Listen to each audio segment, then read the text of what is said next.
first thing I'm going to do when I start a new game is, of course, to save it, which I think I did. Yeah, I did. And then the first few things I'm going to do in the game is to make all the unpopular decisions first. So the first thing I'm going to do is emergency shift. Then I'm going to go to the snow pits. Then I'm going to feed everybody soup.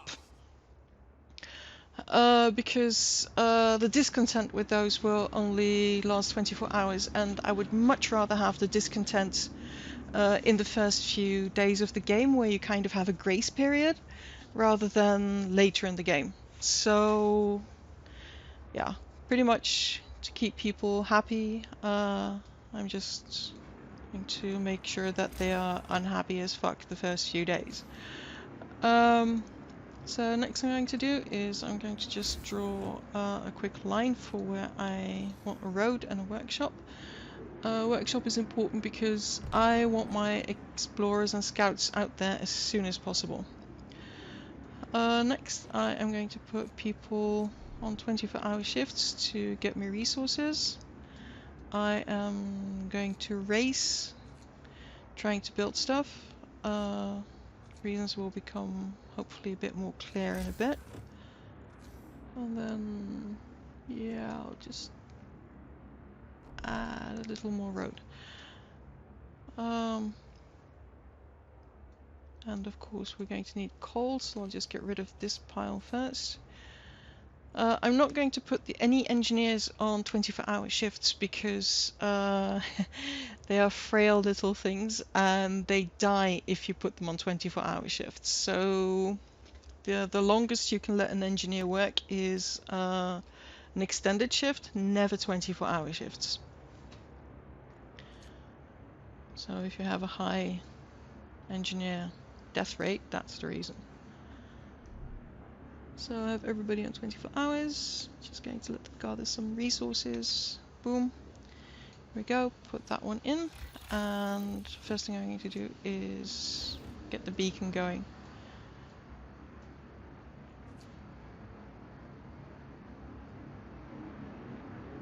Then I am going to get building started. If you get a word of advice from the masses, and you're playing for an achievement, the minute the word of advice from the masses has shown up, you've pretty much lost that achievement because you're supposed to figure everything out.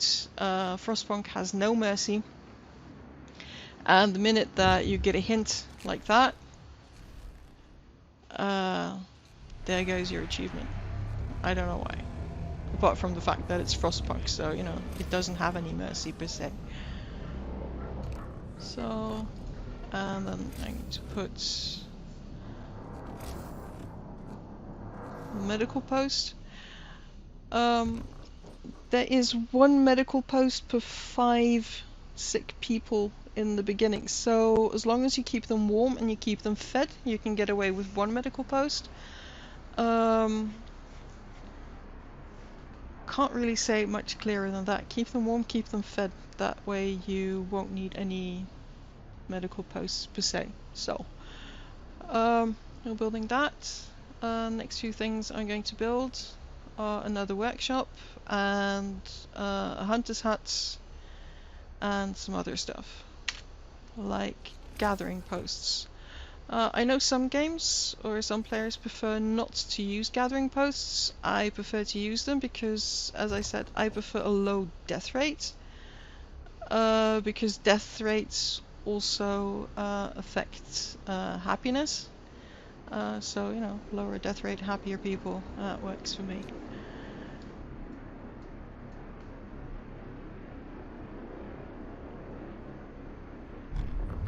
So you've got somebody getting sick there already.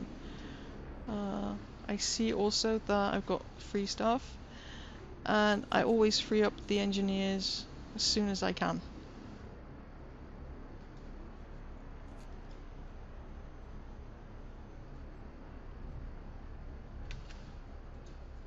So, crates depleted. Okay. Can't build a beacon yet, but I am hoping I can build Hunter's Hut. I really don't give a shit about the resources. We're going to go for the wall drill as soon as possible anyway. So, put the first hunters up.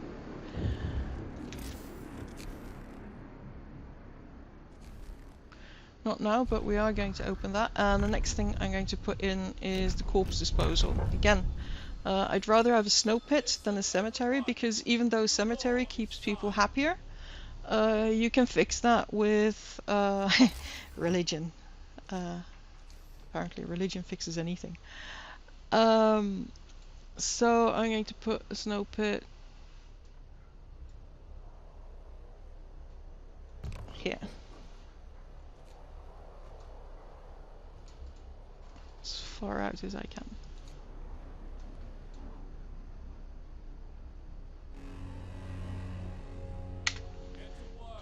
Okay, so I'm going to put people there, I'm going to put people there. Can't really put anybody in a snow pit, but I will start the gathering post for coal. And I'll plonk in a workshop. Oh yeah, middle mouse button or the Alt key is how you flip buildings.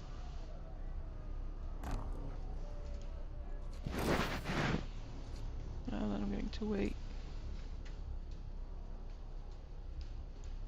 And a cookhouse.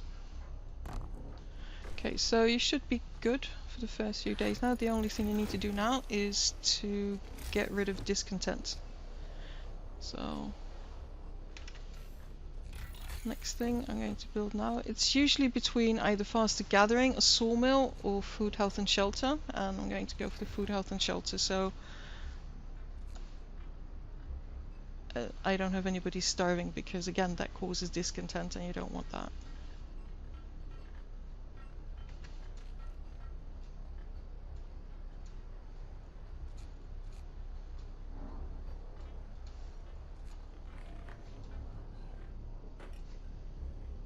And we're gathering coal.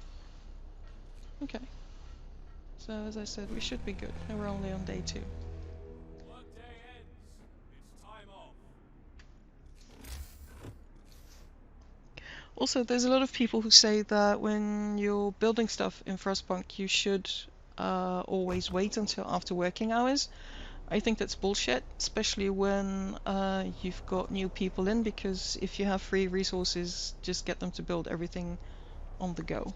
But if you're in the early parts of the game like here, then yeah, wait until after hours, because they will take the focus away from what they're working on. So I'm going to go for soup.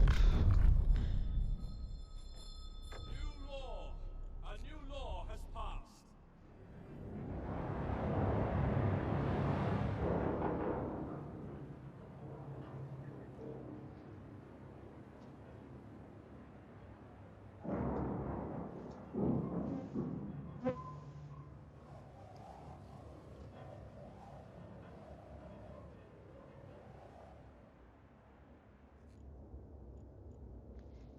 Okay, so now I just need the wood to build myself a scout.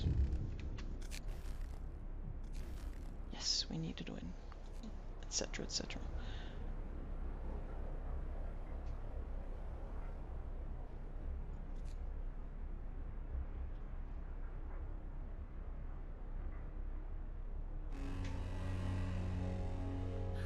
Get going. Time to earn your bread. I don't have enough wood yet. Actually, fuck it, I am going to go for a sawmill because I can't be bothered to wait for the steam drill. So I'm just going to waste I'd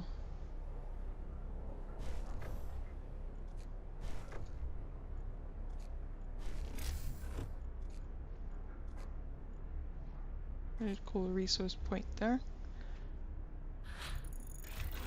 There we go.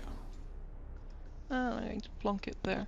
I don't really care about ruining resources because it's on a normal level, and I don't really need to mind too much about that.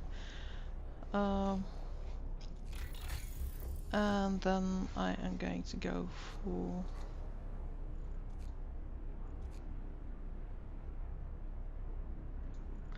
eating.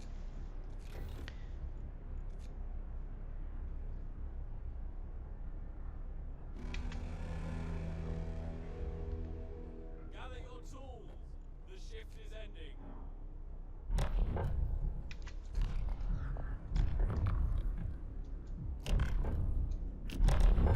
Standard shift. As you can see, people are getting Everyone, hungry. new You've law got is 0 signed. starving as of yet, but they are getting hungry, so do need to keep an eye on that.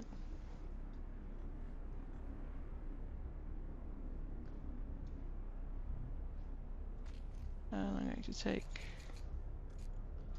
5 people from here, and then I'm going to put them in the kitchen. I'm going to put extended shifts on the kitchen, extended shift here, extended shift there. I'm going to see how much I can get away with on the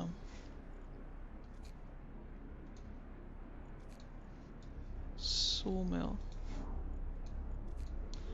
Okay, should be good to go, so go for another day. Wrap up well. Frost is here. Work time. Get moving. Here we go. So the first thing I'm going to do is I'm going to pick up the Lost Expedition. I know that you can go to the Gloomy Cave and the Observatory, but in the area here there's so many resources that I'm just going to go here straight away, and then I'm just going to wait for the second scout to go to the other areas.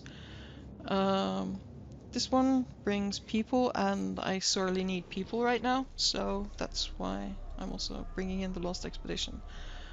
I also think that you should always, if possible, should bring in people manually, because dead people means less workers, and you really, really need workers. And now I'm going to go for faster gathering so I can build up my resource depots. I still have plenty of coal, so I don't really need to do anything here as of yet. I don't need to build any coal mines as of yet. And I am going to go for radical treatment rather than sustain life, because radical treatment brings you care houses and triage and stuff like that. So rather than having people, you know, wither and die away in a corner, then you actually get to bring them back to an active working life. Just like, you know, the intent of Nav in Norway. No, probably shouldn't snark about that.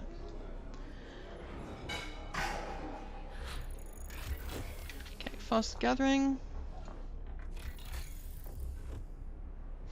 And I'm just going to redo the drawing boards, because that means I can get my wall drill and also my coal mines. End of shift. Go rest all who can. And I am probably in need of some more tents.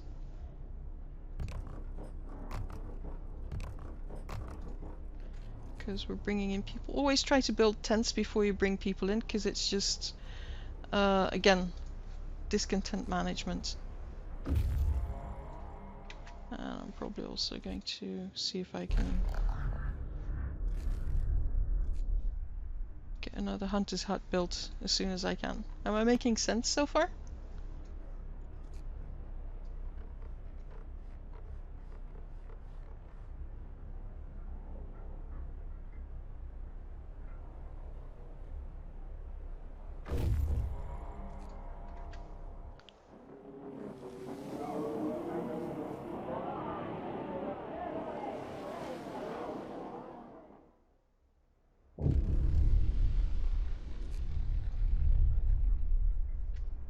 Okay, then I'm going to send them out again.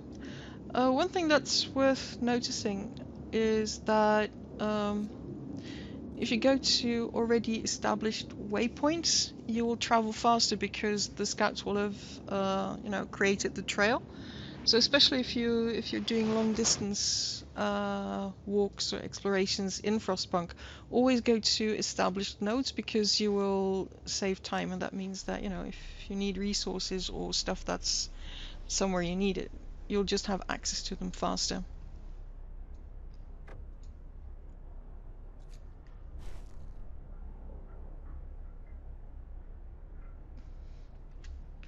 Well, there's only one solution for that, Egil, and that's get the bloody game.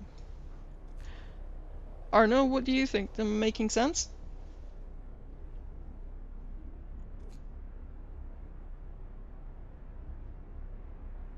I'm guessing Arno isn't paying attention. The horrors, people. The horrors. Okay, so now I'm mostly done with the nasty bits. The last one is organ transplants. Okay, so sturdy shelter, that's resources.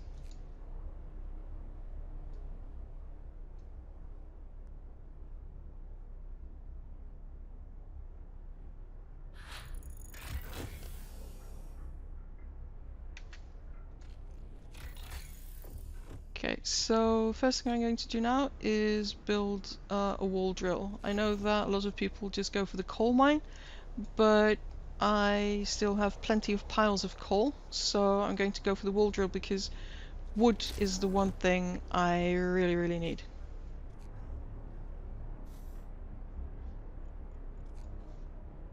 Because wood will also give you faster development, it will also give you the extra scout faster, so that's why wood, always. Gather your tools. The shift is ending. And I'm going to plonk down more hunters' huts.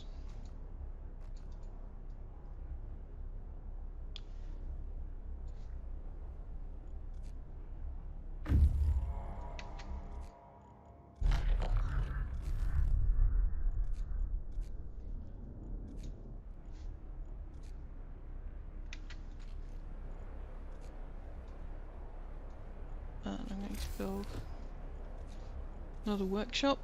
I usually have up to 6 workshops in a city.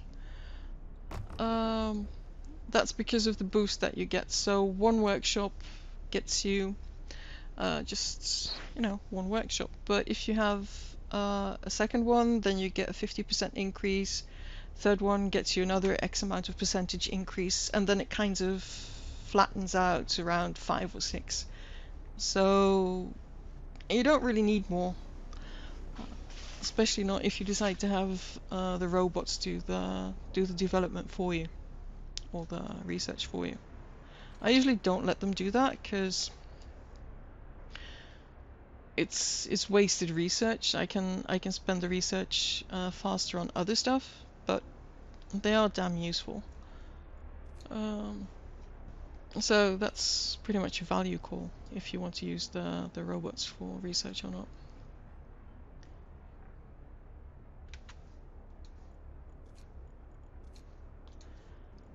Always remember to keep your engineers warm and cozy. And then just keep building. And I also tend to build while I have the resources, so I don't have to scramble when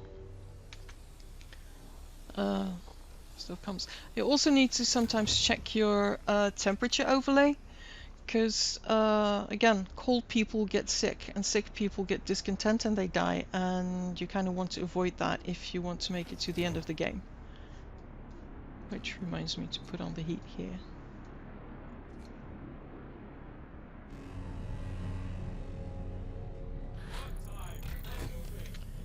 Okay, we'll drill. Yay!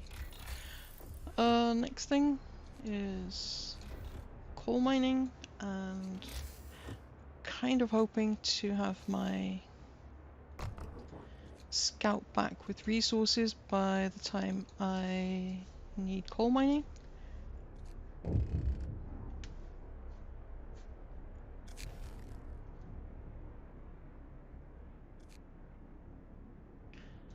So steam cores are incredibly precious.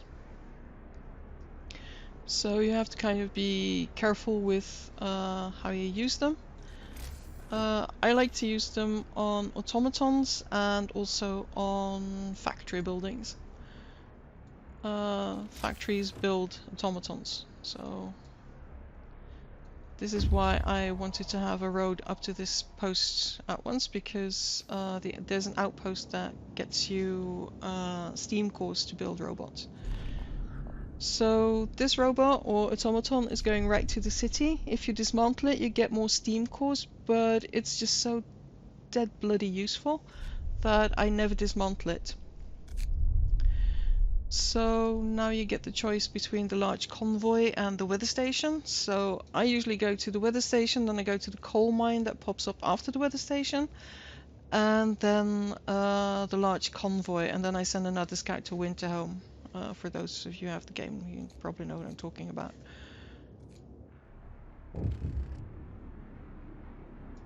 So here we are. Coal mining researched. See how much faster research goes now. Okay, then I'm going to go for heating. So I can have the radiator or the generator range increased. Then I'm going to have no workers here, dismantle it, and I'm going to put everybody in the wall drill. So this is tricky because if you go heat all homes, or heat some homes, there's usually, if you look at the temperature chart, you see temperature drop coming. And that's such an asshole-ish way to play, because it's a no-win this early in the game and when you're still intense. So I'm not going to address this right now. But I do see another thing that I actually do need to address, and that's I need to build myself another health station.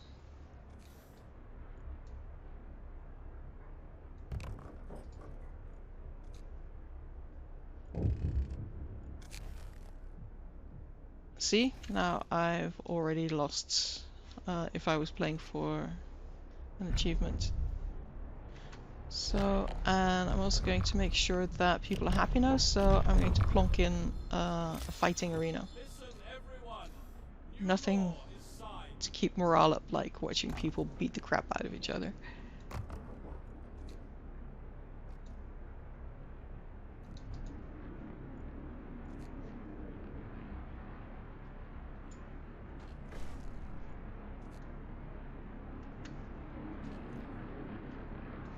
Do I have any free engineers? No. So then I'm just going to steal an engineer and I'm going to put them in there.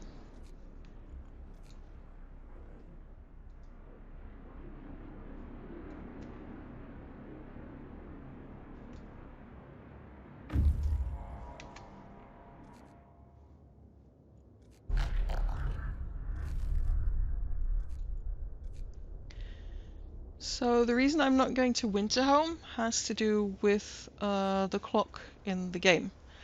The longest you can go without accessing Winterhome is up to 15 days, which means that you have more time to get stuff built and also to bolster your society.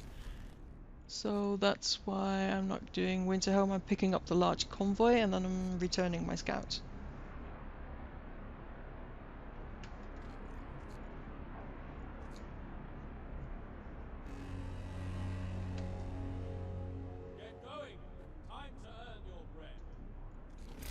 Coal pile depleted, so I'm just going to have another gathering post ready.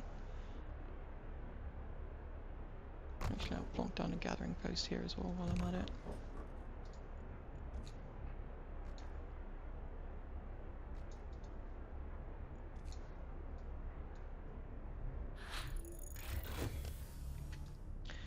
So generator range means that all the buildings within this ring now are, temperate. They're livable. You want to keep stuff livable, and people do get sick when it's chilly, but these are the temperatures you really want to avoid, so remember to keep an eye on that.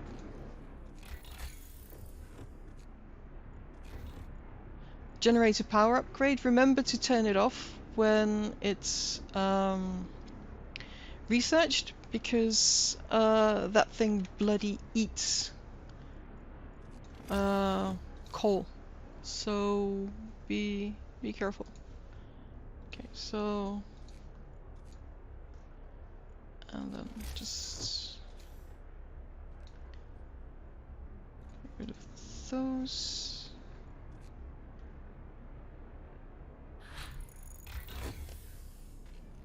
So it automatically sets the steam level to 2, and that eats up all your coal. So keep it on steam level 1, and then when there's a big temperature drop, you just nudge it up. More scouts. Here we go.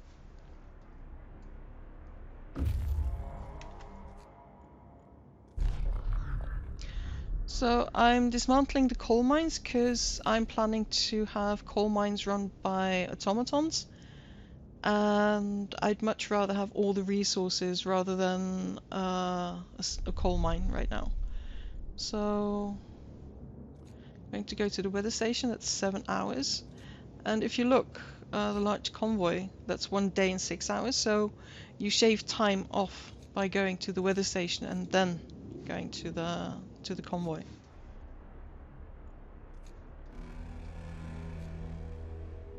End of shift. Go rest all who can.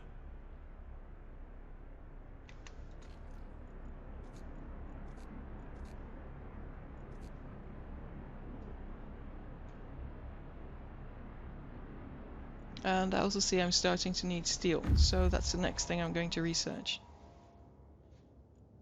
See, and now the large convoy. You did shave some time off, so not perfect, but enough.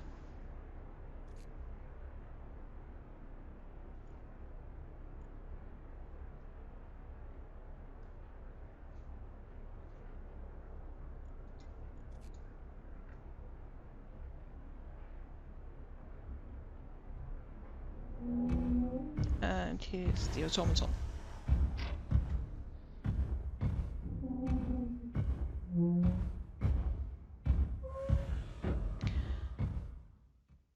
So there's 2 places I really like to use these, and apart from coal mines, oddly enough, I like to use them in the kitchens, because especially as your city grows, having a robot, provide food 24 hours rather than, 8 or 14 hours in a big city, it makes much more sense and you get much less starvation. So, but the first thing I'm going to do is I'm just going to let it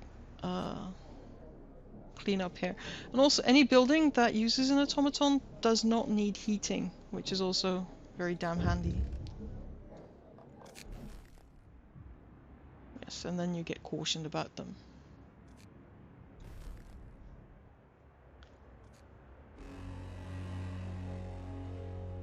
Work time. Get back to work.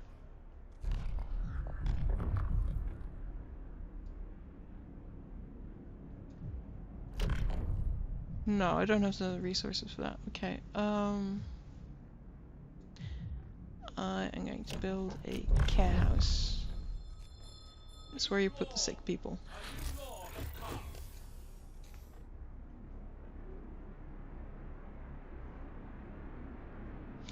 I can never make up my mind how or where I want my care houses built. Put it there. The reason I cannot make up my mind is because of the way that they're structured. So one care house is 1.5 house, and because your city is going to grow, you need to be careful with placement. So that's why I sometimes have a hard time deciding. So I have to admit, one of the things that I really like about Frostpunk is the graphics. That is some beautiful CG work right there. We work with them at work, actually. Probably shouldn't be bragging about that, but...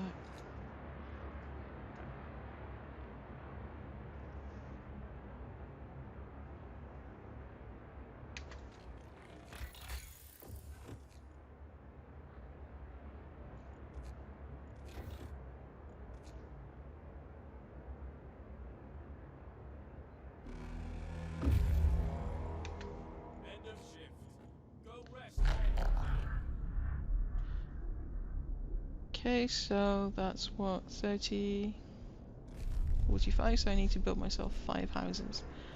And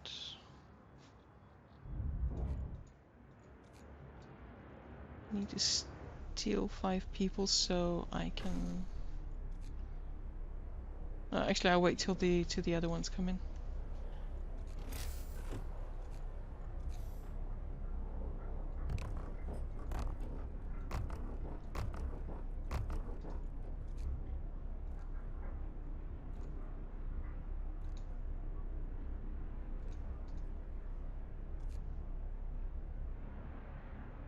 Any questions?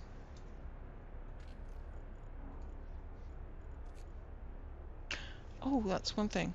If you see you have 6 workers and you have workers to spare, swap them out so you can maintain productivity.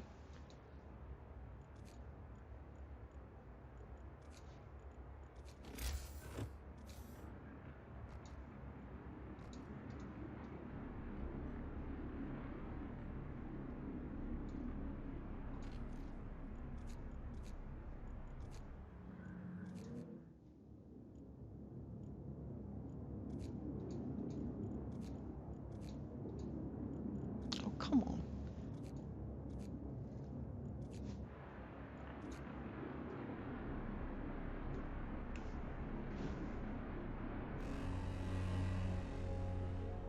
The work shift starts.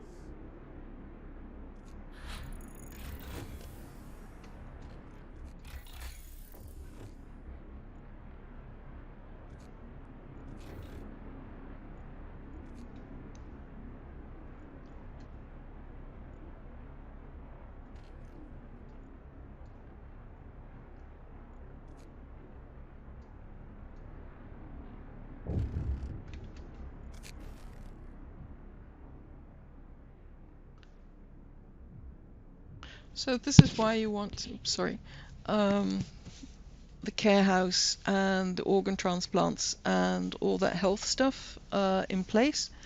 Sometimes the amputees commit suicide, but the more structure you have in place around people, you know, having frostbite amputations, the less chances are he'll commit suicide. So we're going to cut off his leg, and then we're going to make sure that we have prosthetics. Okay, so now we've got the automaton in place. We have 4 new steam cores. We've got tons and tons of wood.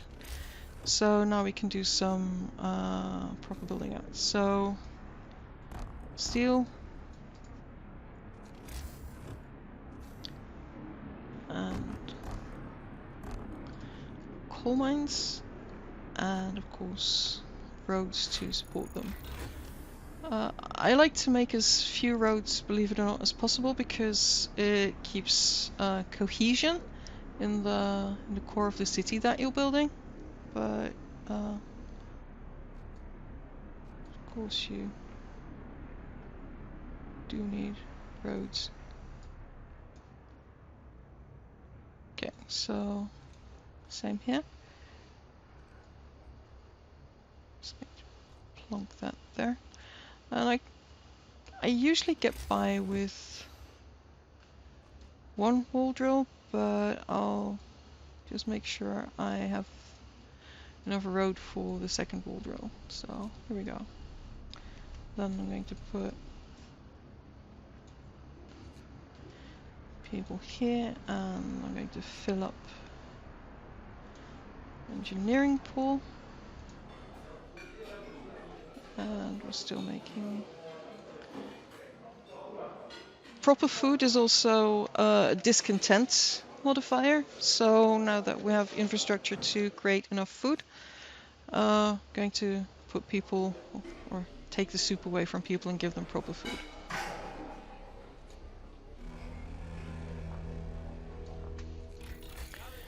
And while I've got the resources, I'm going to go to drifting machines and let's see. I am sending this scout to the weather station.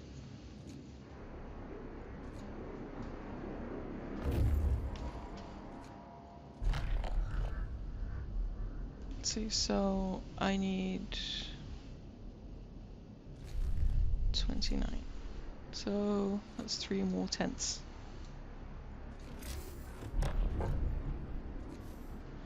And now I have the resources, so I am going to bunkhouse as much as I can. Especially while it's still warm.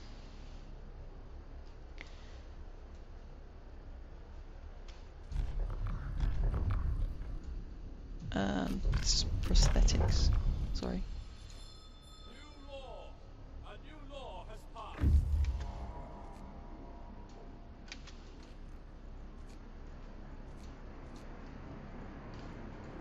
Here we go, and then I'm doing Gloomy Cave last because there's a risk that your scouts may die. So I'm, well, not cheating, but making sure that I get the resources before they die. Brace yourselves. Cold is coming. And also more food.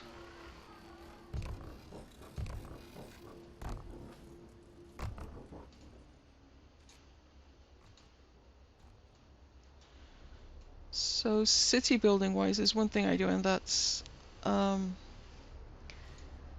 create an area that's for production or industry only, so the rest of the city can just be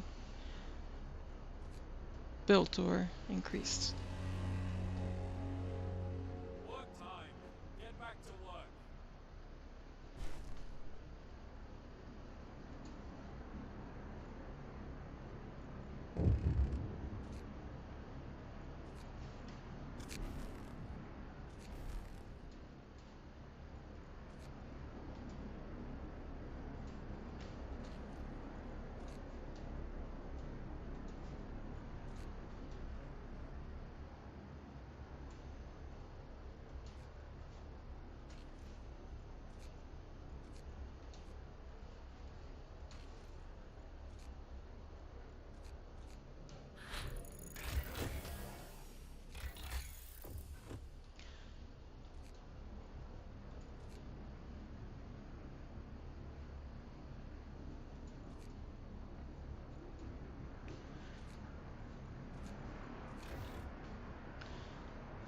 And I'm going to go for a food increase. Then I think I'm going to go for outpost factory and then increase heat.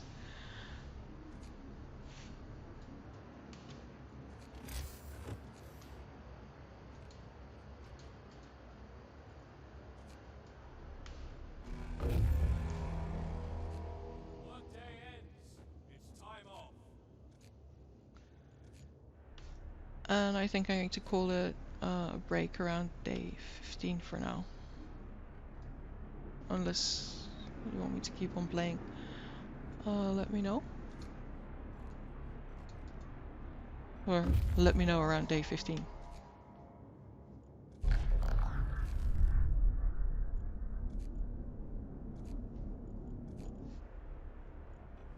So keep an eye on the time for the Gloomy Cave. Cause shit. And that's what shitty healthcare gets you. I should have invested more in the healthcare. But this is the amputee dying, so if there had been more hospitals, then maybe he would have survived. But we did what we could. And I also need to start putting in place more housing.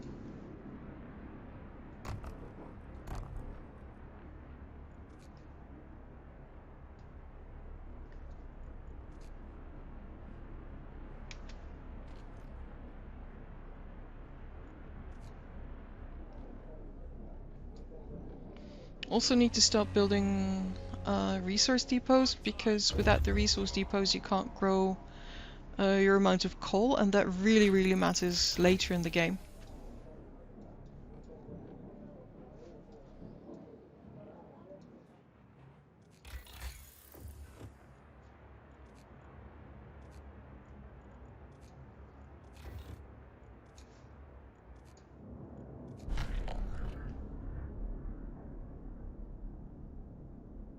Oh shit, that's not fair. I thought that I would be given the choice to wait. But now I get to click we're on our own. Okay.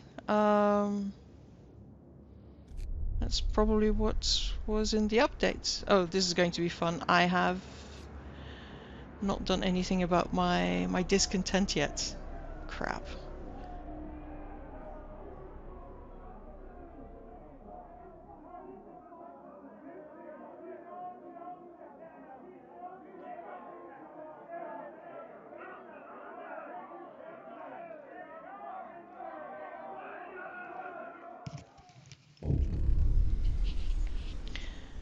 Okay, so purpose is you can either give them religion, you can either give them fascism or religion.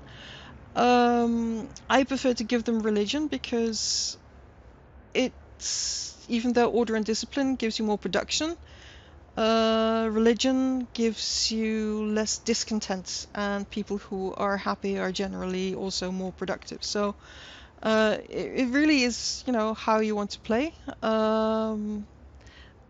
I don't like the fascism of order and discipline, so I don't like religion too much either, but it's better than fascism in my book.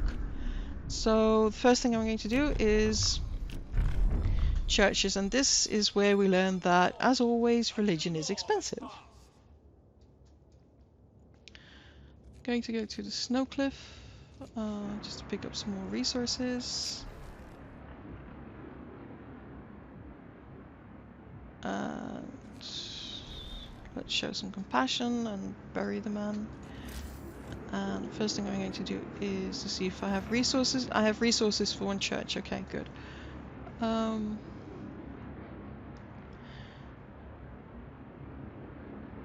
by the way, churches don't stack. Fighting halls don't stack. So you need to be careful with the placement because, yeah, as I said, they don't stack. But this should be okay for now.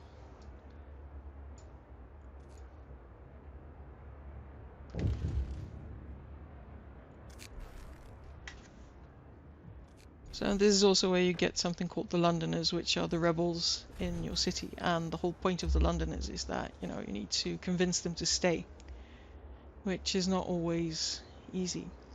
So first thing I'm going to do is Jesus. Oh joy. And I'm going to put more into heating.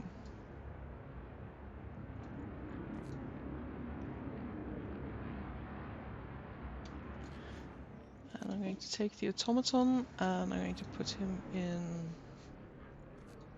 steelworks.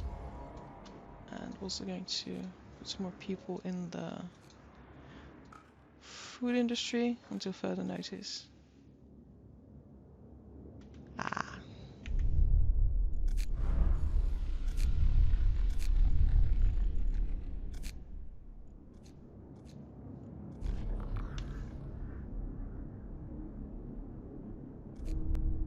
Oops, they died. So this is why we always save when using the gloomy cave. So this is actually a bit of a fuck up because I have now shaved 4 days off my gameplay, and that really matters when the end game comes. So yeah, this is going to be interesting.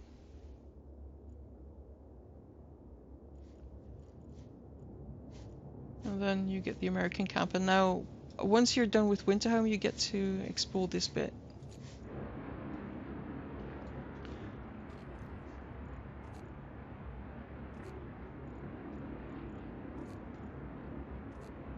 And I'm going to build another medical post.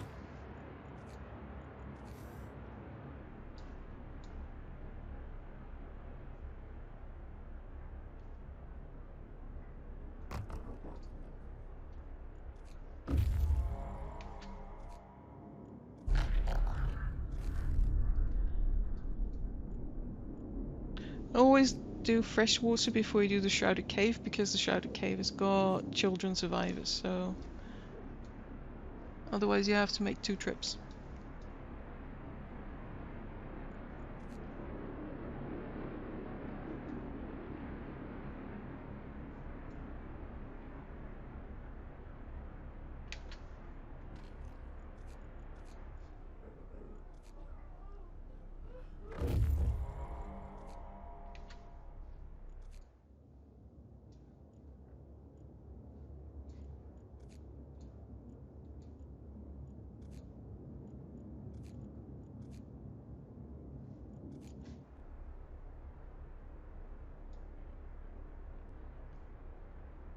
Okay, so I need to build 4 houses.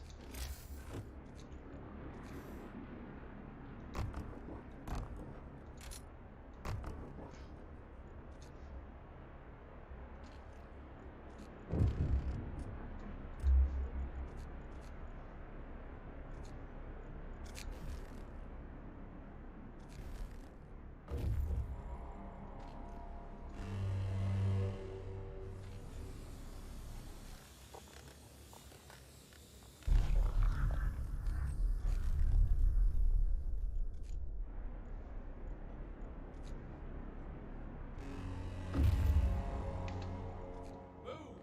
Time to get to work.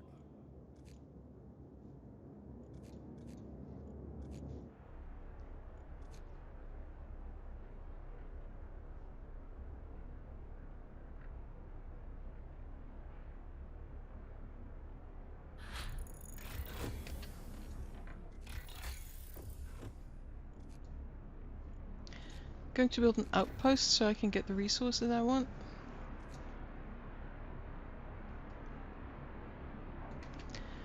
And I'm also going to put down my first resource depots. Resource depot is the next thing I'm going to research.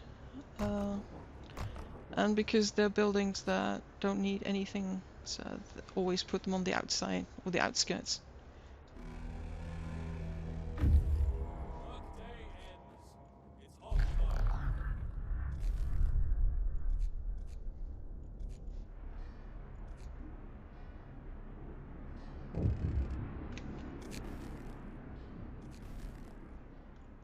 Rebirth of faith, good thing, etc., etc. I think I'll build another medical post, and then I am also going to start looking into building an infirmary.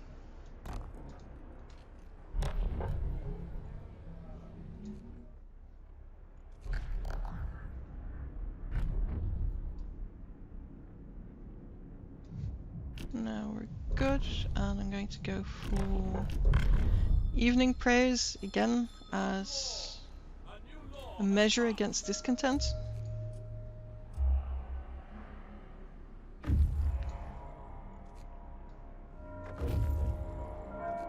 to work. Move, people. There's plenty to do.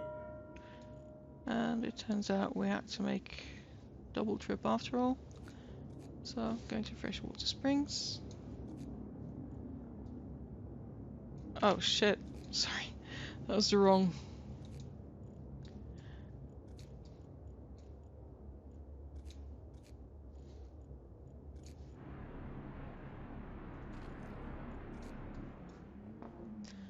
And also probably going to put some food rations. Wood I'm going to use up in a minute, and no, I don't need tents, I need 3 more houses. So as you can see, you know, you're building the city in dribs and drabs when it comes to people. The end game has got pretty much all this filled up with people. Actually, I think I'm going to save here just in case, because right now it's still kind of salvageable. Just to make sure. So also again adding hunters here, so there's food in the stocks. And if you see a mark like that, it means that there are sick people on the team. And if you want to keep your productivity up, you dismiss them and you add new people.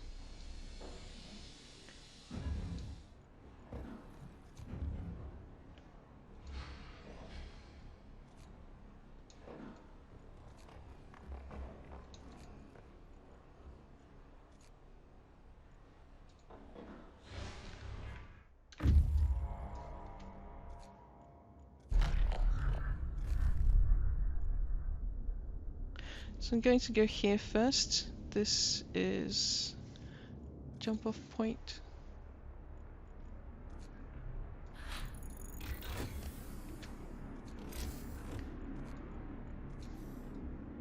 So that's why I built the road straight up, because it just helps plan your city.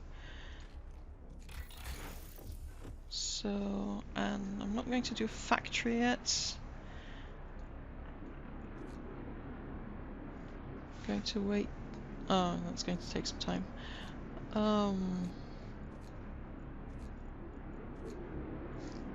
Okay, I need more iron, or steel rather.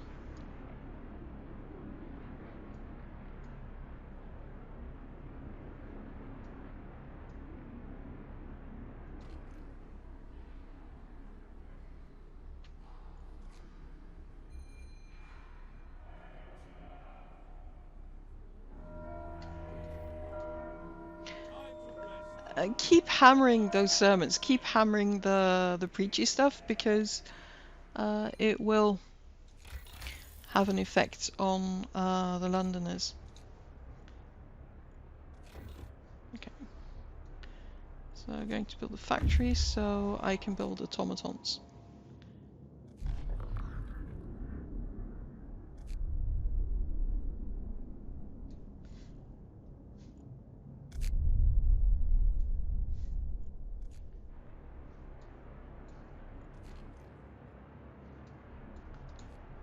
And I need to build some more housing so it's ready when they come. Again, finished housing keeps discontent down, so that's why you want to keep it.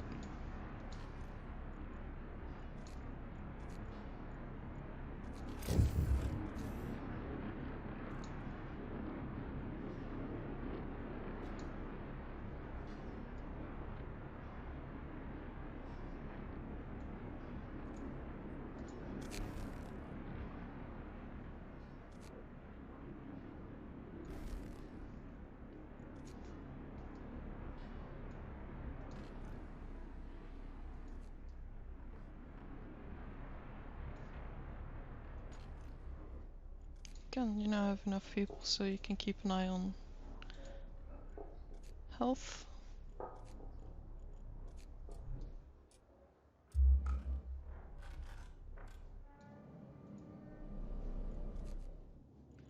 And I'm sending my outpost crew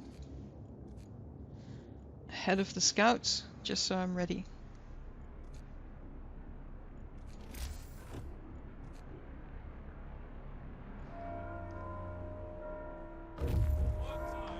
Also going to build a second outpost. And what I want the outpost for is I want steel, because of the robots. And I also want steam cores. So again, all about the robots.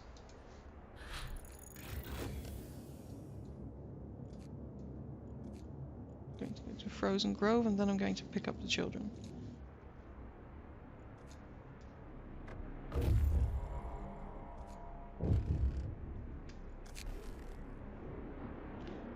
So extended shift is a modifier for discontent, so when people suggest that, turn them off, listen, because it will save you, another bunch of riots.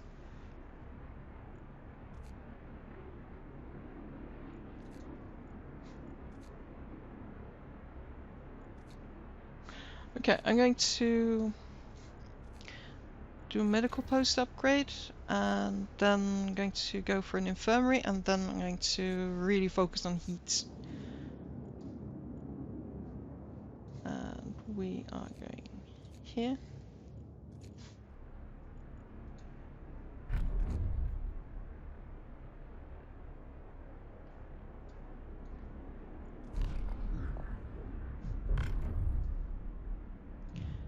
Faith Keepers are pretty much the police.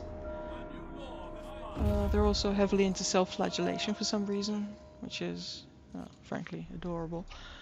But they are really, really useful. So build them as soon as you can.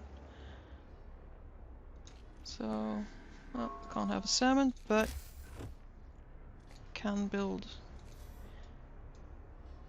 Faith Keepers. It's just a question where you want to put them, and I shall put them here. And need to remove that road. As I said, I do like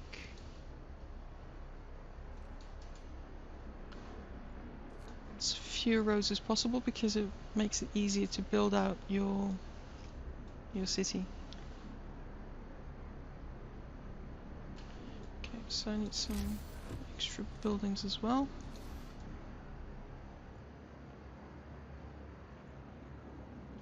And the reason why I'm looking for spots rather than, the obvious plonking down is that not everything can be heated by the generator down the line.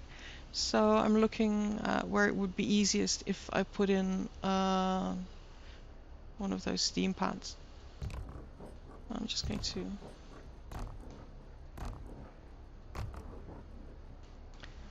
plonk down a bunch of buildings. Actually, I'm plonking down that one. And here we go.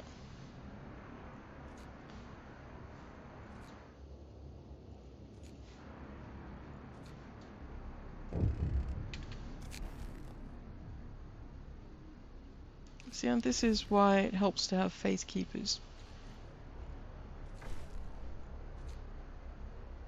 But I'm also kind of a bitch about them because, if they're really, godly and religious and shit, they don't need heat. They just, find nobility in suffering, which is fine by me.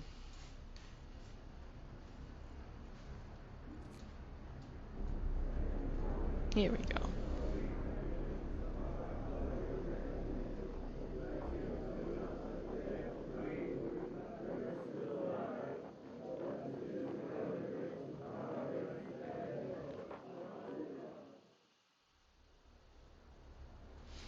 So you can also use them to control the masses.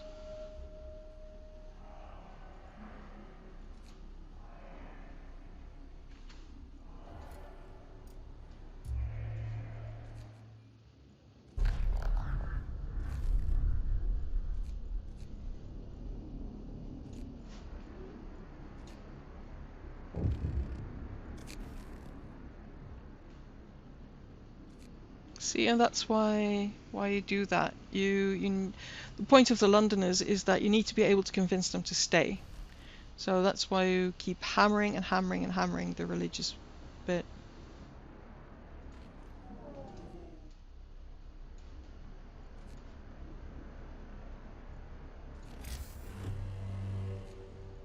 And I need more resource depots.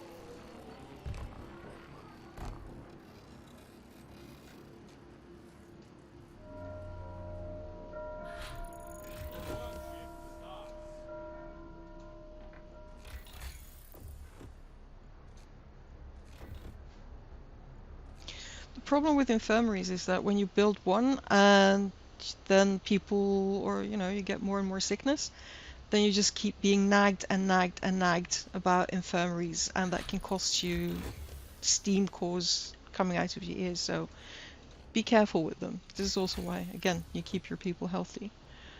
I usually don't invest in hothouses, but I can do it this round. And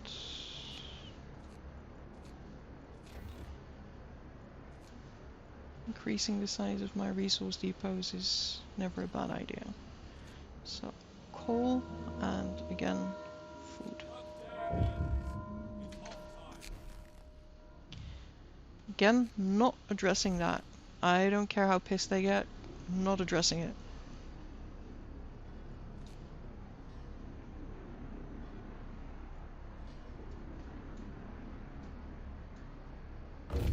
Oops, but we need somebody to get some crutches.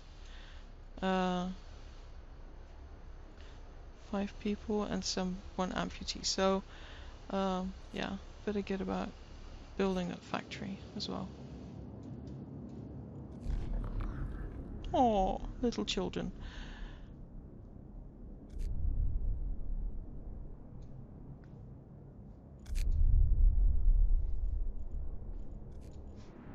And I do suffer them. Dreadnought landing, resources. Save before you hit Tesla City.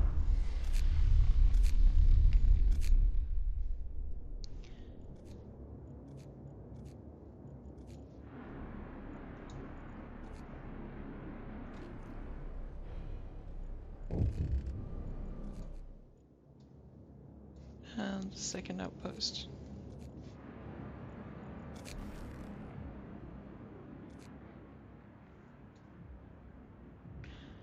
Oh, yeah, I always pick the one that, you know, keeps hope up for people. Because the evil Londoners.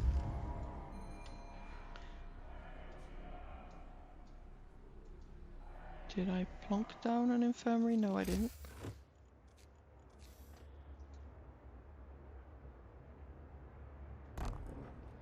And I'm going to plonk down 2 of them.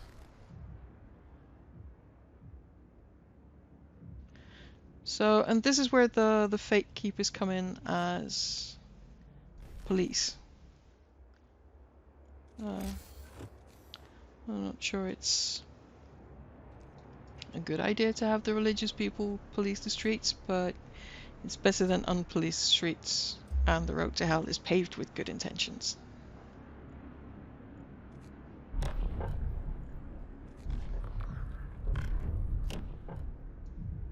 Okay, public penance. This is where people, you know, again, flagellate themselves in public and stuff. If you want to play for the achievement of the Iron Savior, never ever go higher than public penance, and also never go, I'll show you later, never go to righteous denunciation, because those are really bad modifiers. A new law has passed. Okay, Tesla City, I'm about to enter.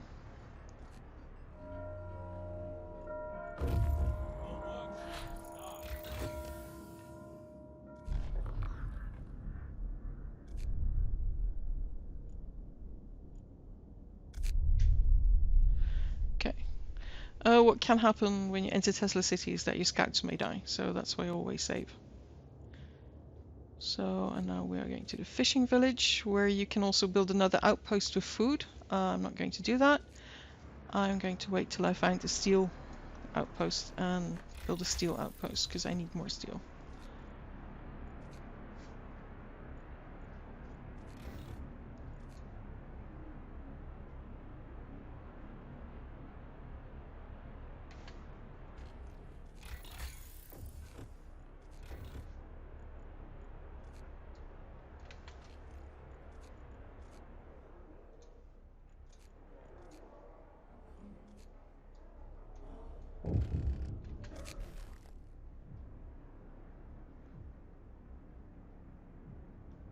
Yeah.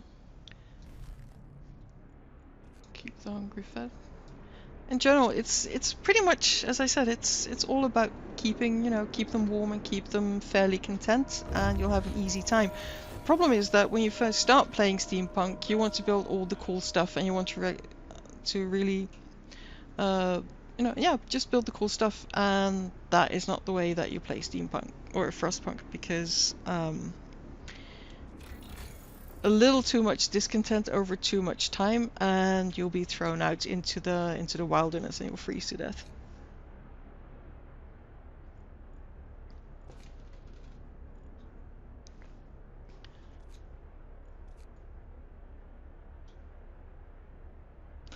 I think I am going to go for streamlined. Hang on. Yeah, streamlined automatons, because it makes it cheaper to build robots.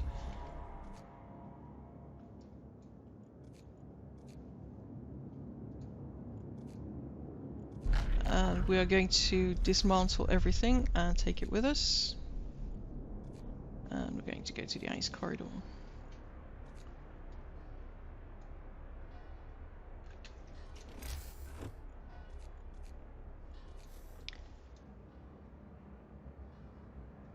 Factory.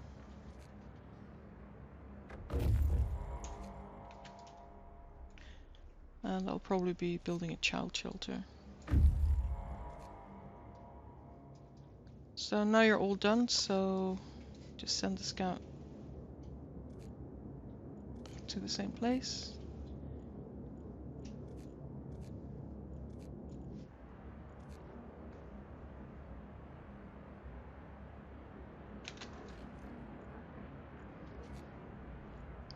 I see I have amputees, so I'm going to build...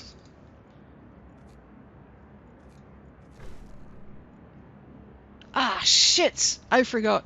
See, this is what keeps happening. You know, you're always kind of on your toes. If you break your promise, it grows discontent, but because I've got the happiness modifiers, it didn't mean so much. But if I was playing a bad game and I already had a lot of discontent, that could have sent the whole city over the edge and deposed you.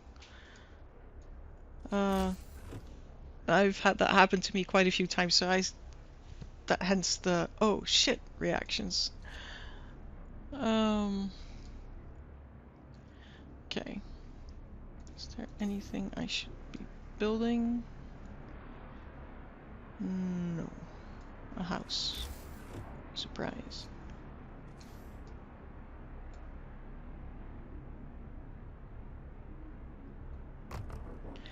So this is why I'm also careful with, again, the roads and placements, because the buildings are different sizes and stuff. I make sure that they fit with the roads.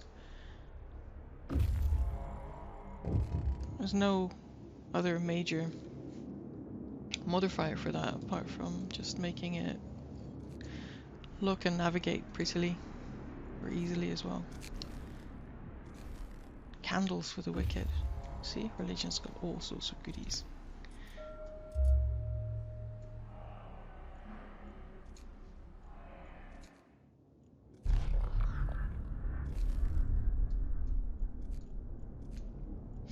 I try to wait with the research outpost as long as I can, because I think there's a modifier there that turns it into a rush for the end game. So, because I was so early with Winterhome, my end game will start about day 22, 23. And then after that I have about 10 days before the storm hits. Depending, again, on the modifiers. Or the algorithms in the game. Move! Time to get to work.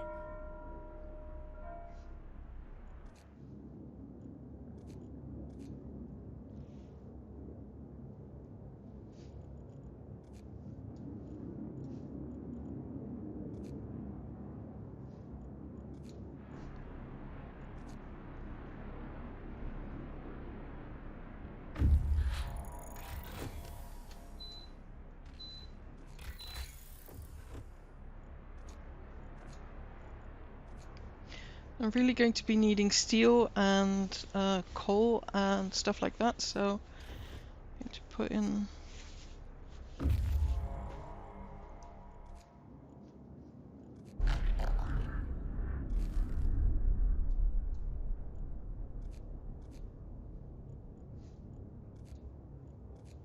and we're building an outpost. So you can build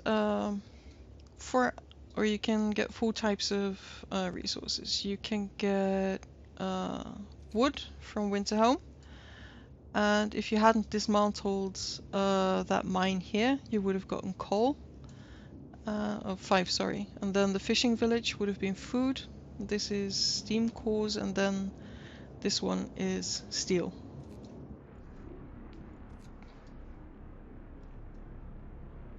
And the city can only support 2 outposts. Time to rest, folks. Work's out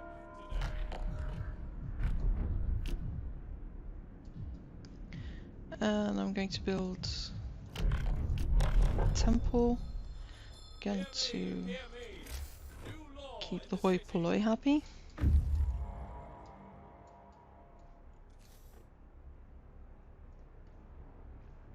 No? Okay. And I'm putting it here.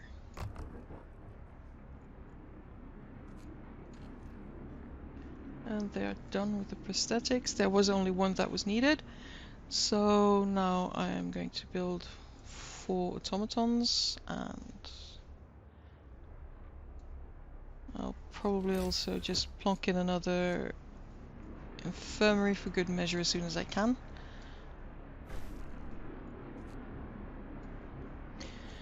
And here we've got more prayer services. Oh joy.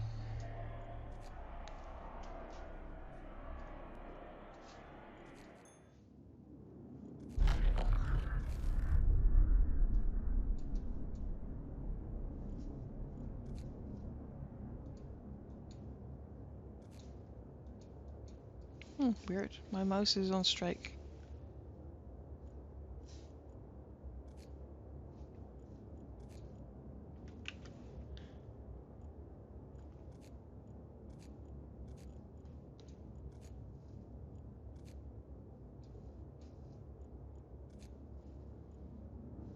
By the way, graphics-wise, my friend Dax, he has a program called both Gaia, and he's got another program called Geoglyph, which he develops, and they are standards in the game industry.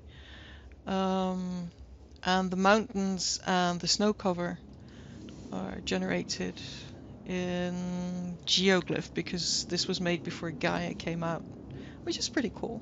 And it does make beautiful landscapes, so it's fun to be playing stuff that you know your friends made or were parts of making.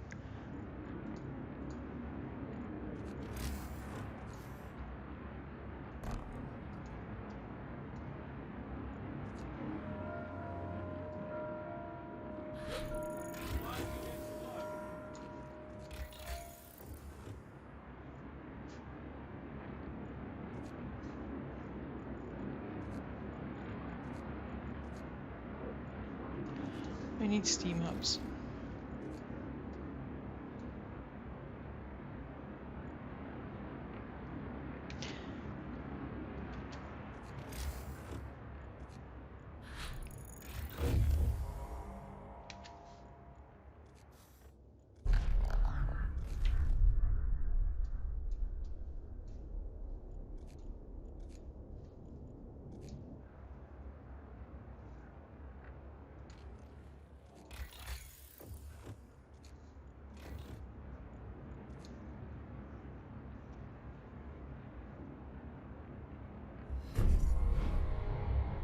Yes.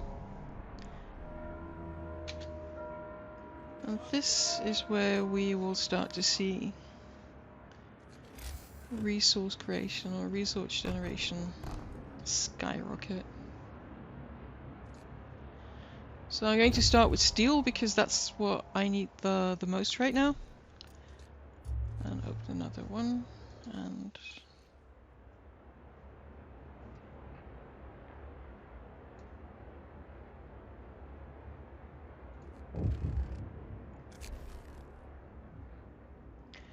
so you're now going to get a lot of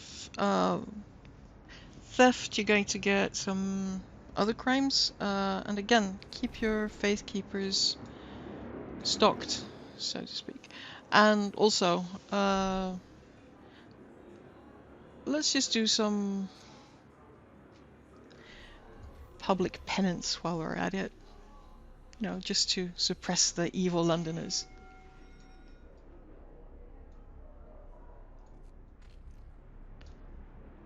And that one can go...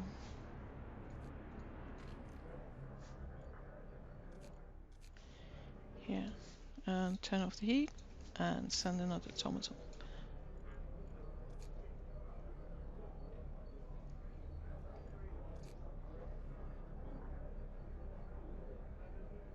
I do think that they're built a little weird though. They look like they're doing some fairly indecent things to the building while they're, you know, sitting there. I am going to skip more religion for now. I'm going to go back and I'm going to add some other happiness modifiers. I am going to build a public house and then I'm going to get people drunk. I don't do dueling law because it's a discontent generator, and for obvious reasons I am not going to build brothels. Hear me, hear me. New law in the city. I keep looking to upgrade that one because it's just easier or faster. Oh fuck it, I'm going to build a hothouse as well. That won't take long anyway.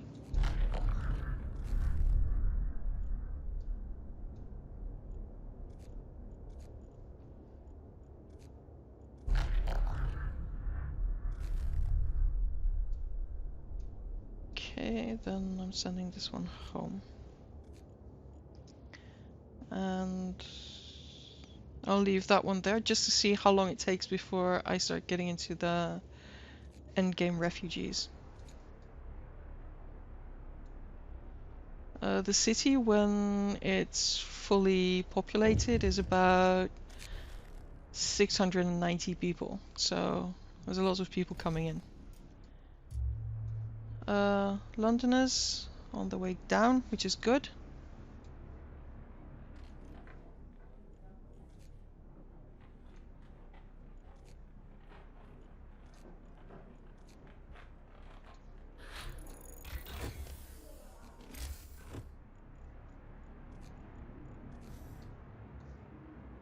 I was just thinking of all these people on all protein diet. The city has might have gotten a little stenchy.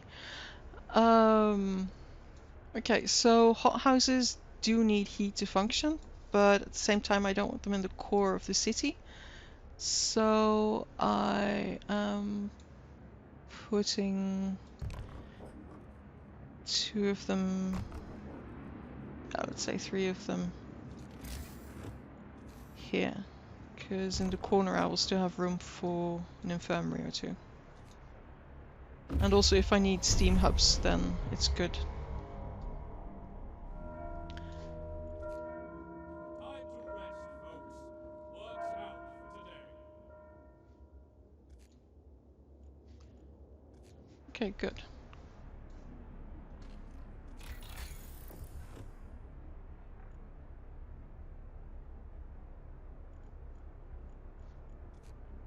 Here we go.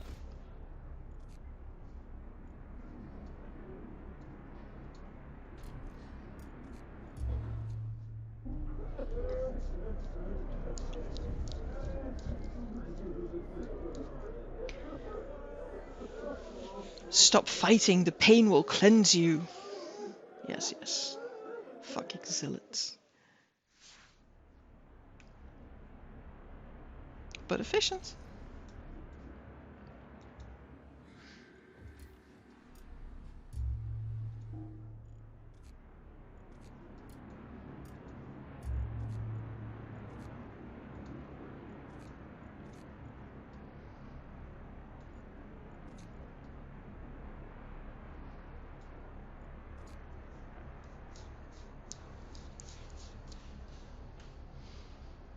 So then they're starting with the procession again.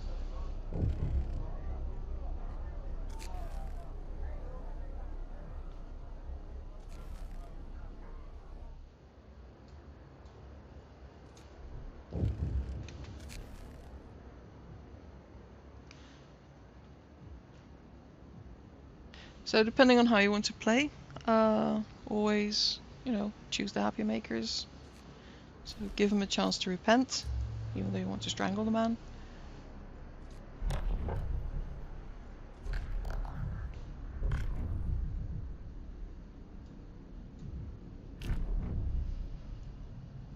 So yeah, not really into warehouses, sorry.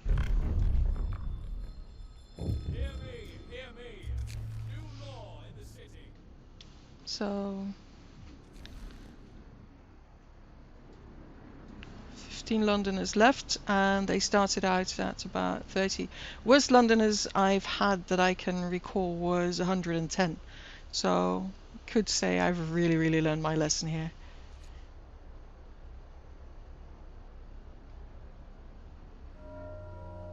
The work shift starts.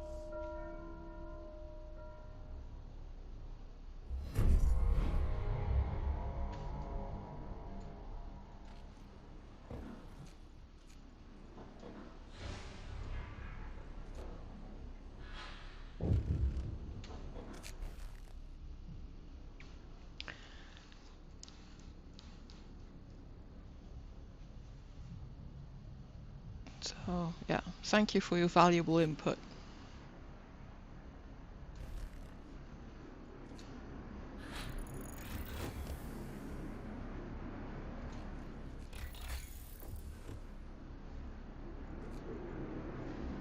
Heating, then update the generator.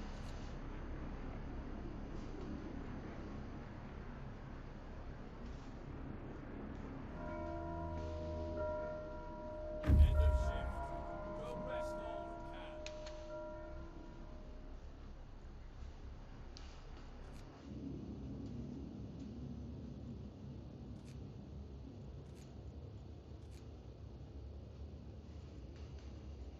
can. And I'm sending them out to Gloomy Cave because there's refugees coming in shortly, and if you guide them in, you lose less of them.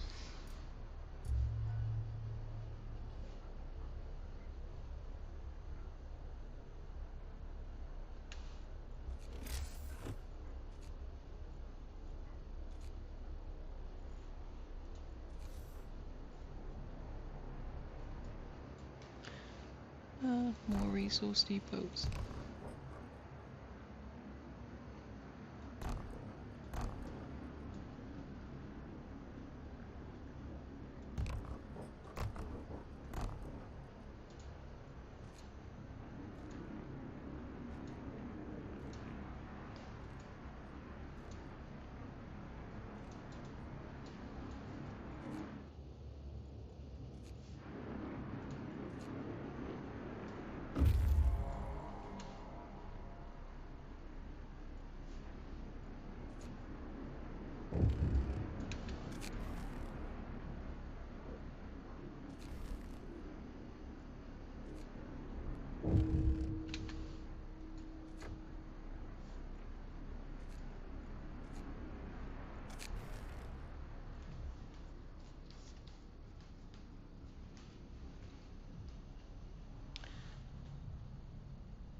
I'd like to banish him, but that again, that affects your score at the end of the game for how many people survived. So, giving him a chance to repent.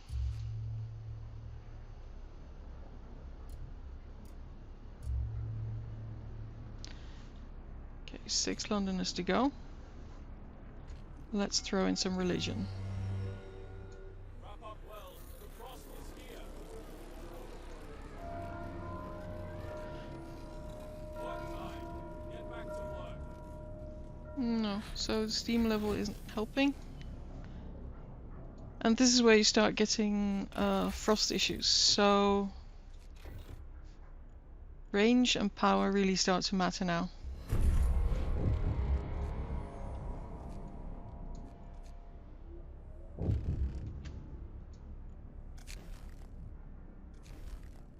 Yeah, this is when you also start to get the complaints about, you know, frostbite. So, coal, wood, coal, wood, food, food, and food.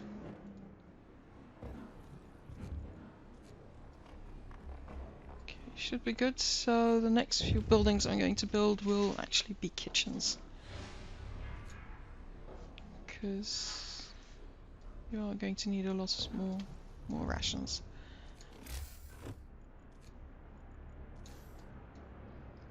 I just find it odd that with everything capable of getting an upgrade, they actually don't upgrade the kitchens much.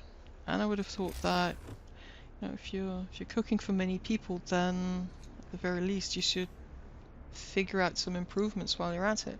And this is why I needed the steam hub, because I've got cold buildings on the outskirts, and now I've got a row of houses, and I can put production type buildings behind that row.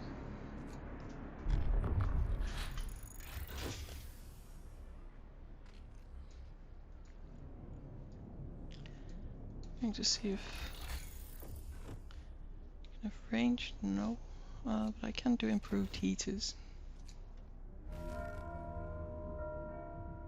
Yeah.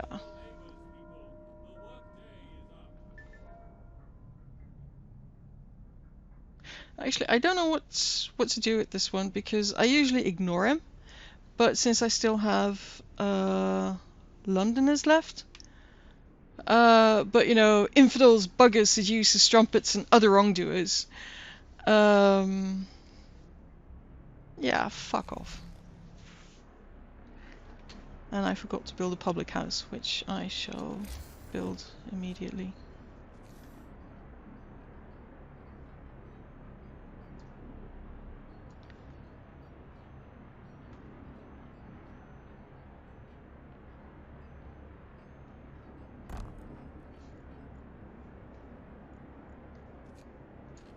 And I'm going to build some more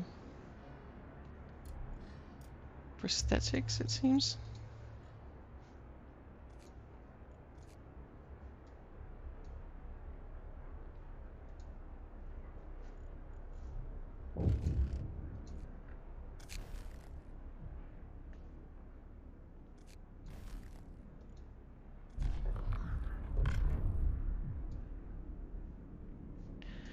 Actually, you can now use dead people to generate your own little level of Soylent over here. New law is signed. And people steal bodies.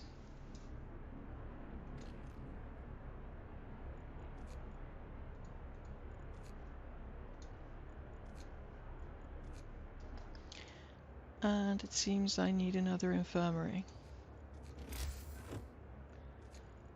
As I said, you know, once you get started with infirmaries, they just keep demanding to be built. So I've got 5 infirmaries now. That's a fairly enthusiastic amount.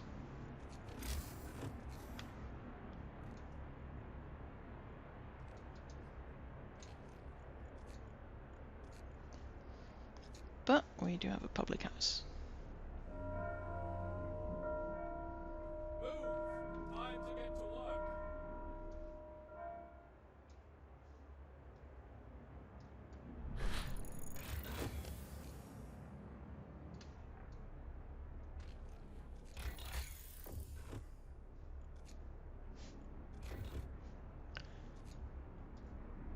At this stage, just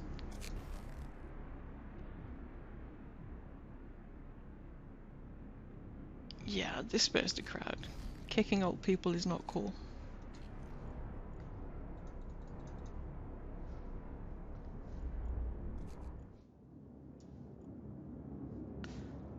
Still nothing. Okay, this is a good time to save.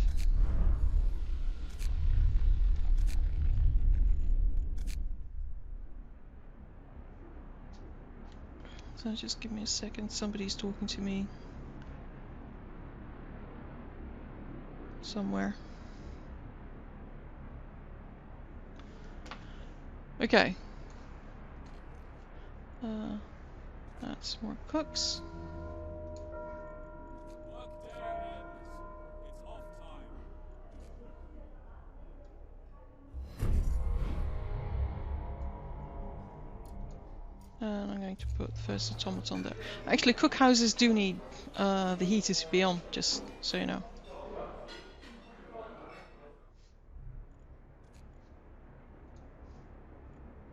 And I will probably also need steam hub for the hothouses, which is good because then they keep the infirmaries warm at the same time, and that's going to matter at the time of the end game.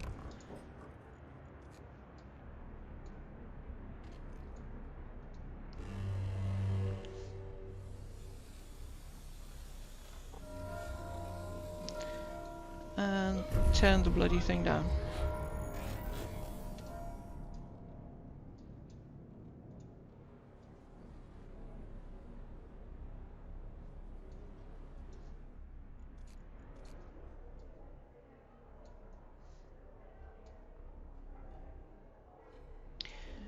And I'm running out of coal, so I definitely need to start focusing on my industry right now. So I'm going to build a steam coal mine.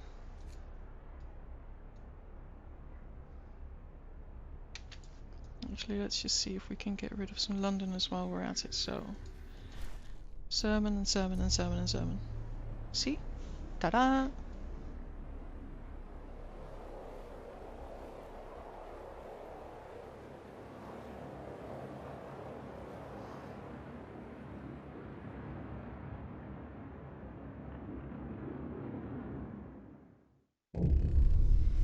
Yes.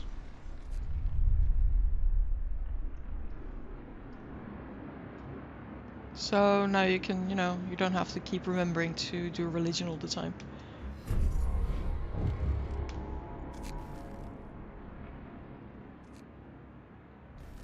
Always give the engineer the steam core, and always give the engineer an automaton when he asks for it. For, you know, reasons.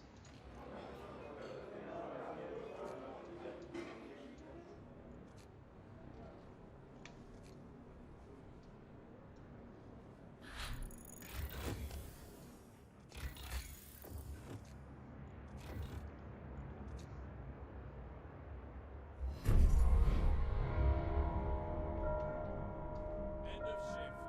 Go rest all who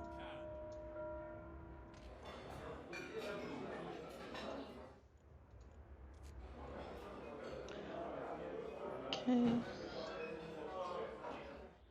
No, that's good with people on that one. The first thing I'm going to do is I'm going to upgrade the steam coal mines.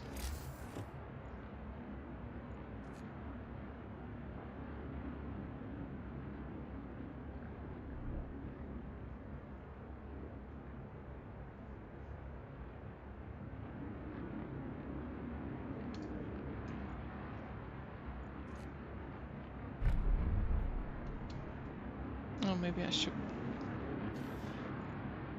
Ah, never mind.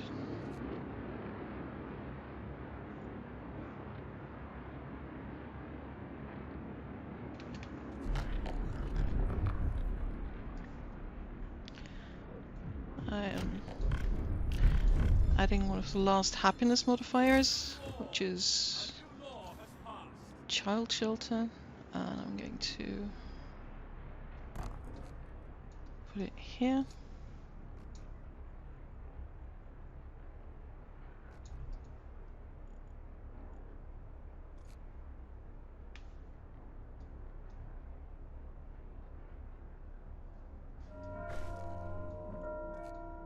Move. Time to get to work.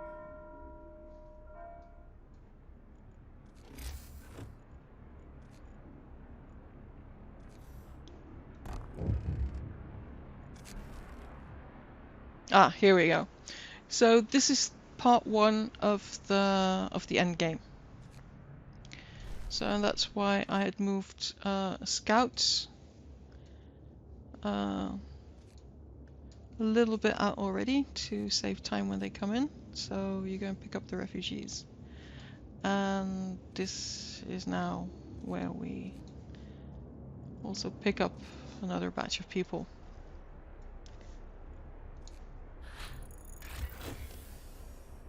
So I probably shouldn't have been so slow with the coal mines.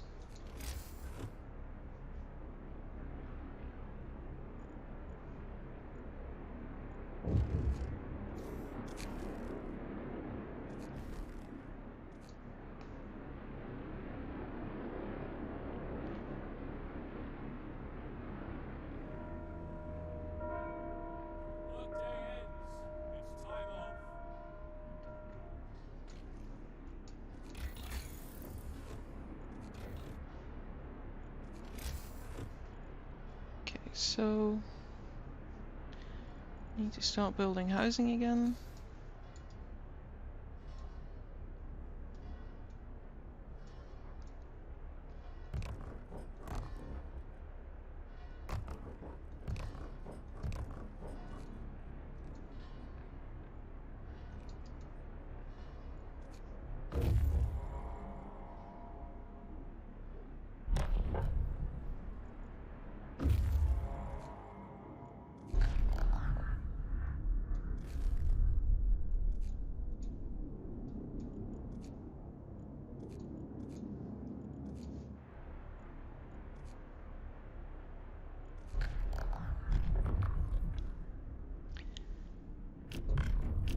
I usually put them in as medics because that's where you always get the complete resource drought.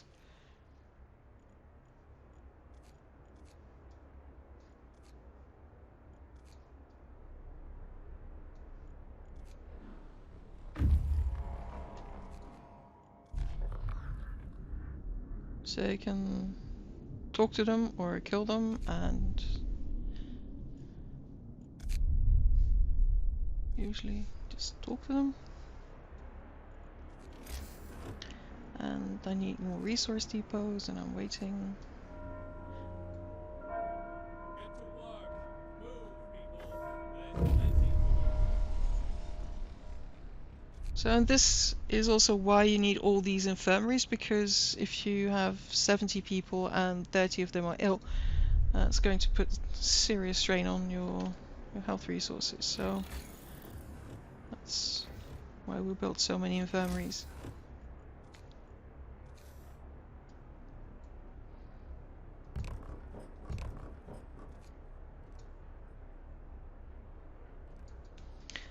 Actually, I'm going to build that second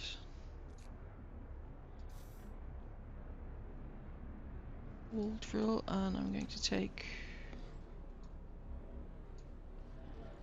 Tomlinson away from here, and I'm going to put it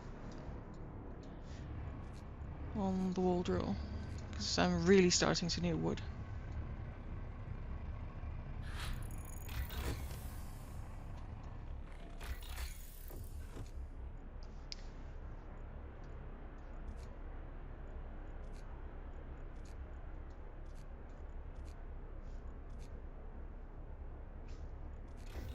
Just going to wait till I've got the resources.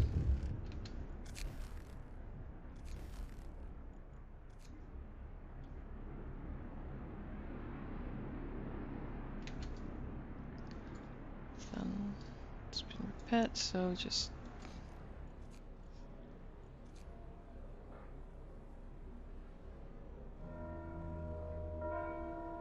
Night is coming. Put down your tools.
Okay, so that's the last batch of refugees, and I really need to start paying attention to the weather and stuff. So I need to send scouts to pick up the last round of fairly meager resources. Actually, I'm not, because there isn't all that much interesting to be gathered there.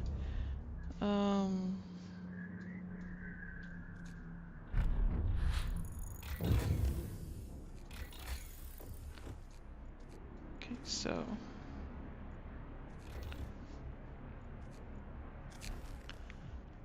make them motor scouts. So need to build more housing. As you can see, now everything starts adding up. So first going to put up more bunkhouses, and then I'm going to do some mass conversions when it comes to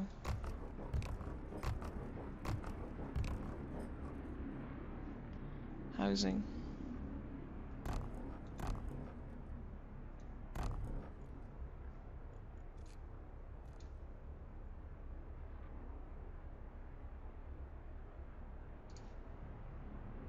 Actually, I need to move a few of these.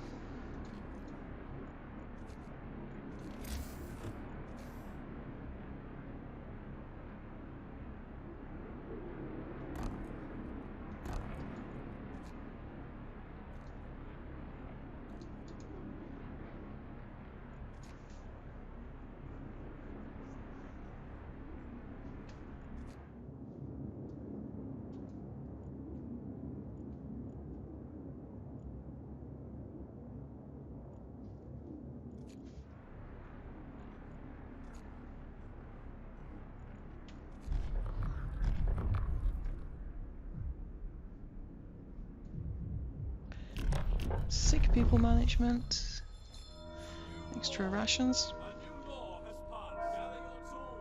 The shift is ending.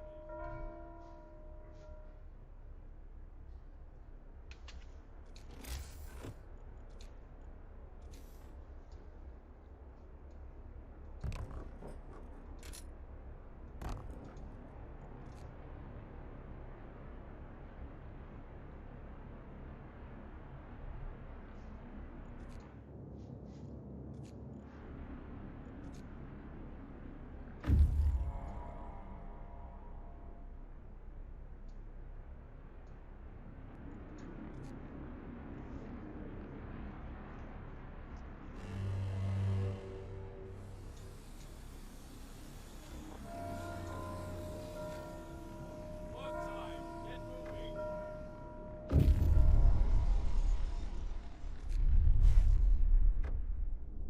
Yeah, and they just keep coming. And now the end game is starting proper. And I didn't play the best of rounds, just so we're clear. So the thing to do here is to... The storm is coming from where the outposts are. So the thing to do is to start exploring the area here as soon as you can. So you have everything picked up from there.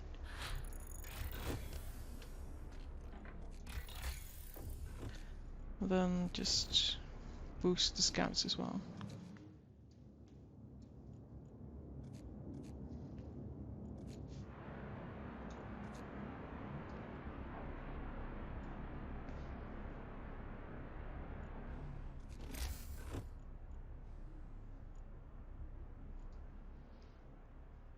So right now I'm waiting for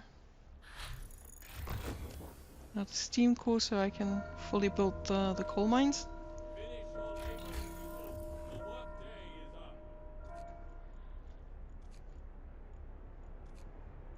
Let's go for a range upgrade. And after this I am going to... shit! Again, forgot. Need to build that thing.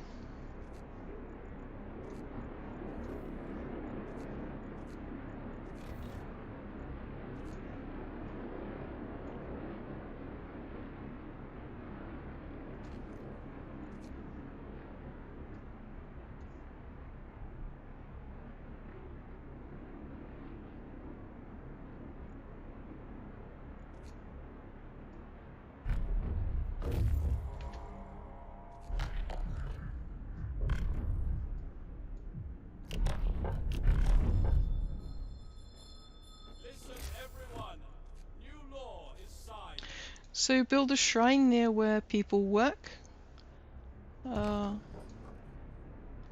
It's another discontent modifier.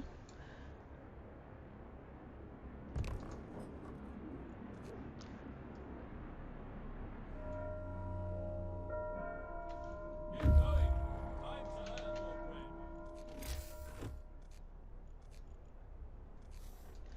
bread. And need to build more housing, so let's see.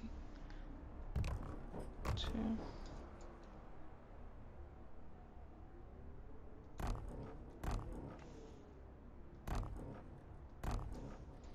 Actually, I'm not going to build there. I need to build here instead.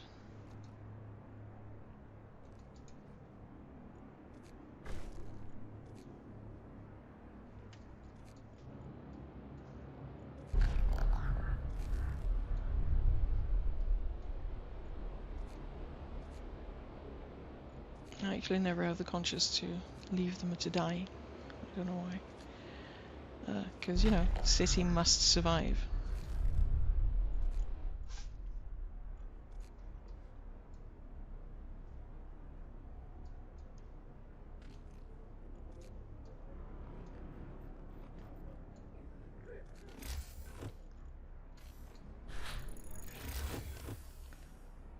So I'm going to put a steam hub.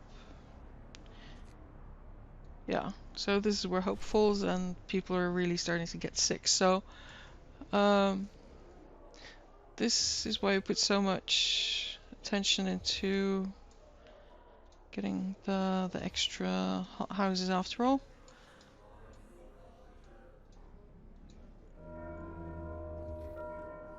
Work day ends. It's off time.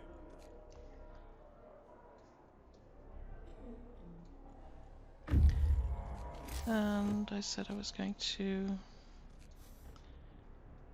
build that extra wall drill.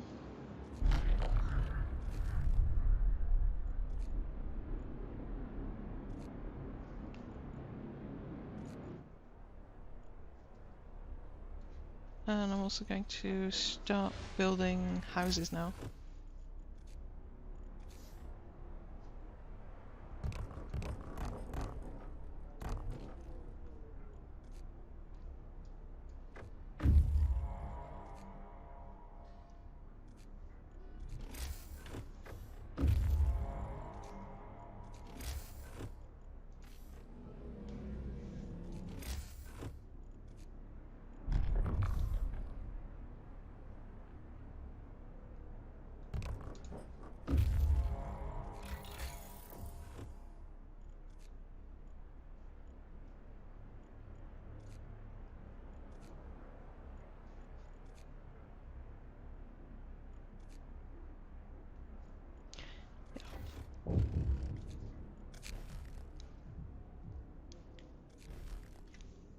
So I'll just equip him. Seems the best option. So that one to Camp Meteor.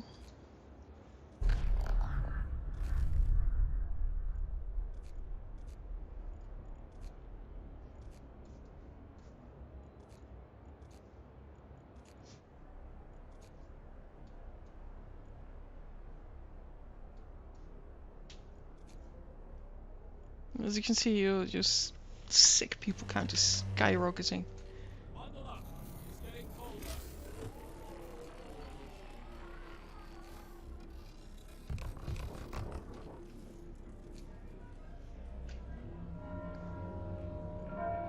Get to work. Move, people. There's plenty to do. Nah, I'm just going to leave it at that.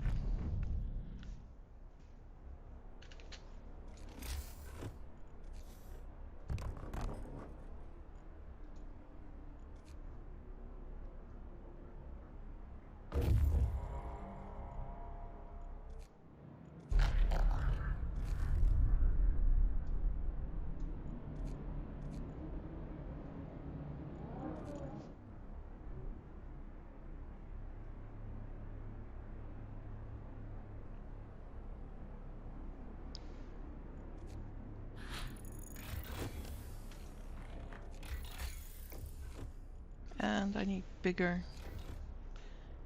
resource depots, and to take the light Indian. I'm going to take that one and put it here.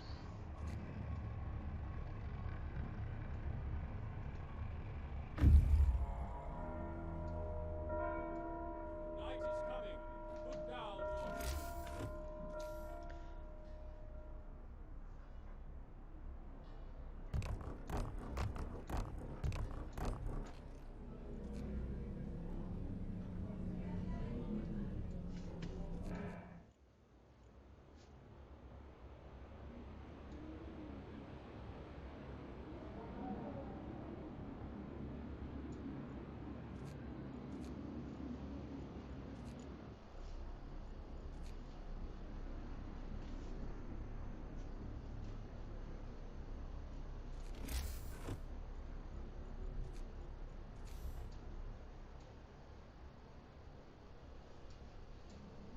So this is where it tends to get messy, because now your planning is kind of maybe disintegrating a little bit.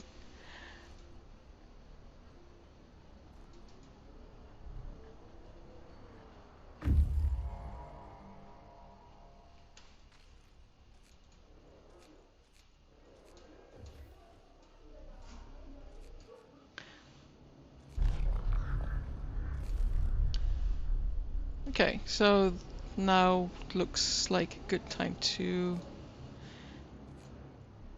dismantle the outpost for steel and send them home. Then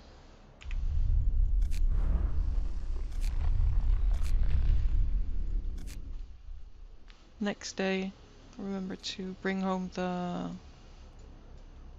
steam core. The work shift starts. Yeah, here we go. No, actually. Here we go.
Gather your tools. The shift is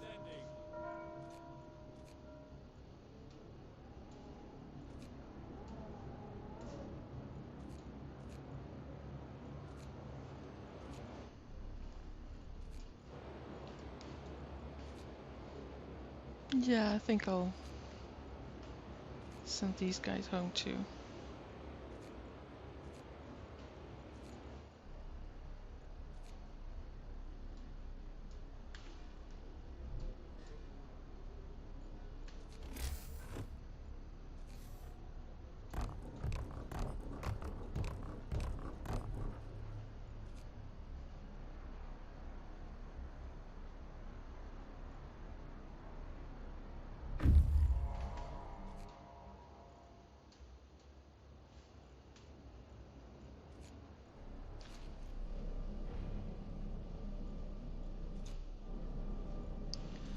Disbanding that and dismantling it.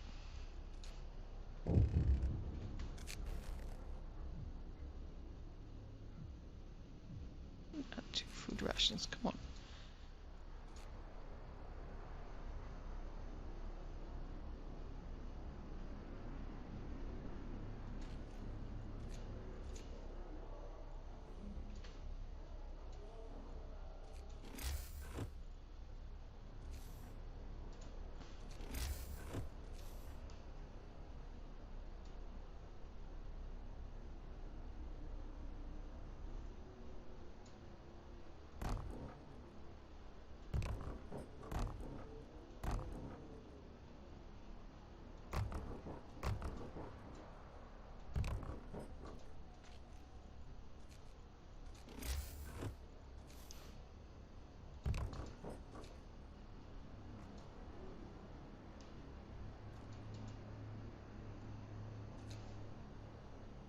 Actually, I'm not saying much because I'm kind of running out of stuff to say. Right now it's pretty much upgrade and maintenance, and that's it.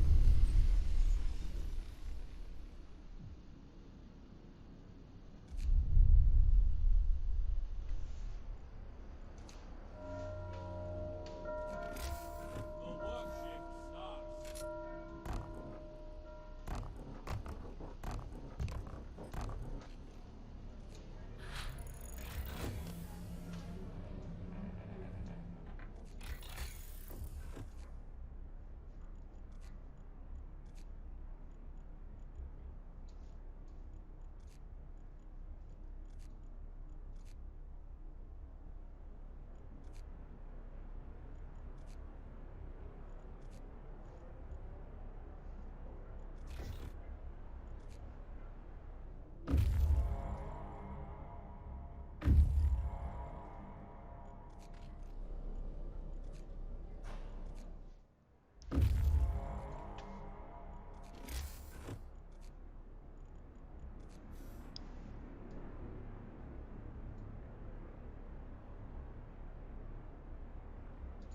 No, actually, I'll do the housing first.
End of shift. Go rest all who can.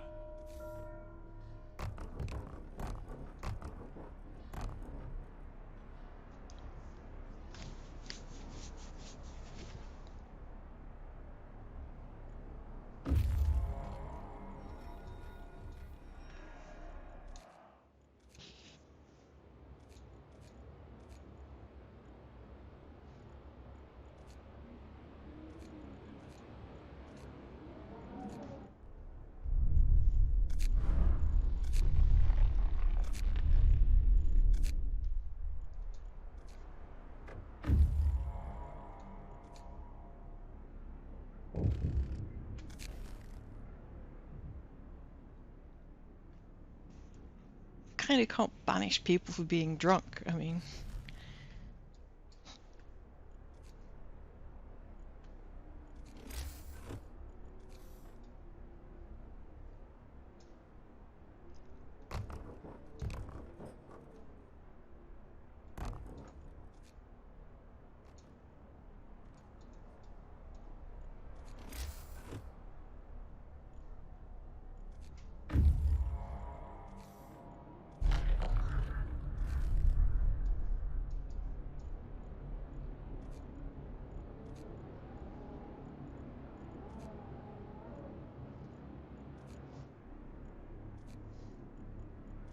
actually disband this one.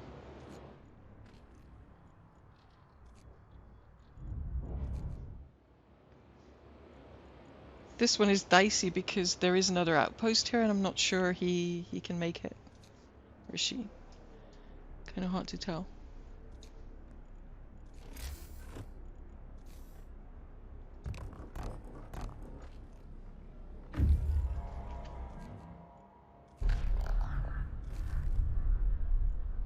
So we've got Nonsense Stormwatch.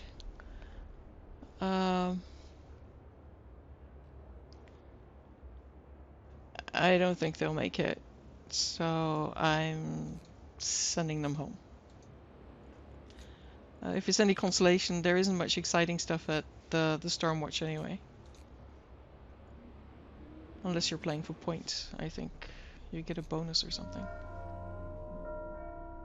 Move! Time to get to work.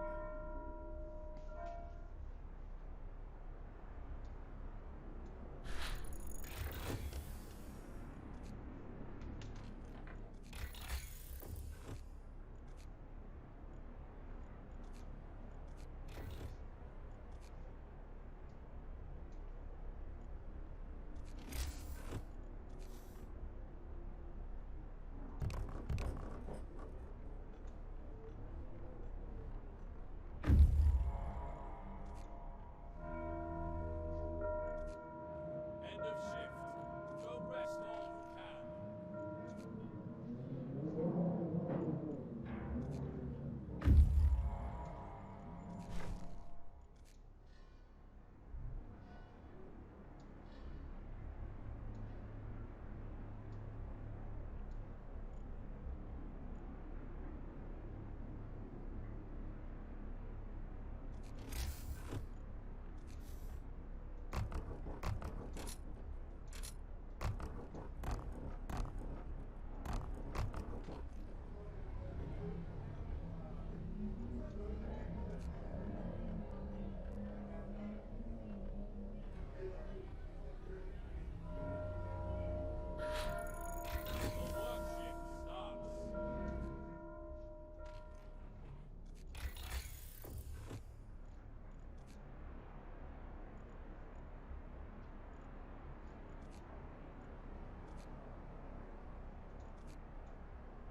I'm just looking to see if there's anything else I can put points into, but no, it's pretty much all heat right now. And be nice to people when they're scared, so let them pray.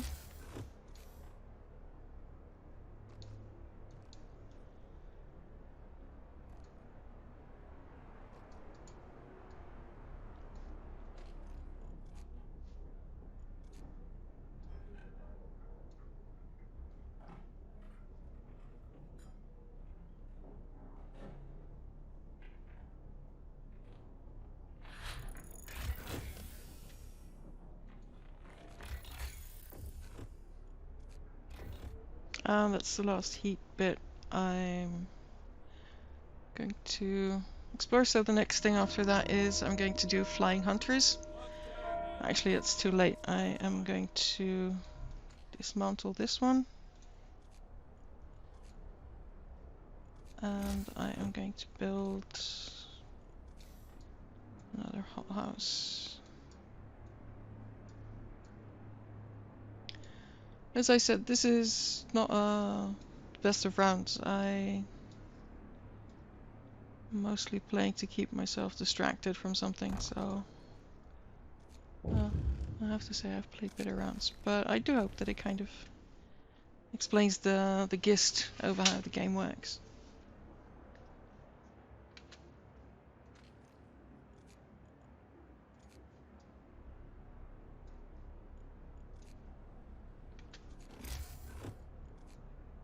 So then I need...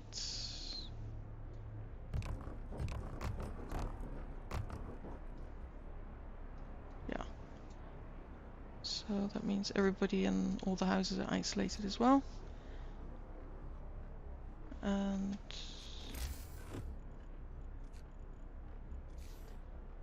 now I just need a few more resource depots.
I'm going to save and I'm going to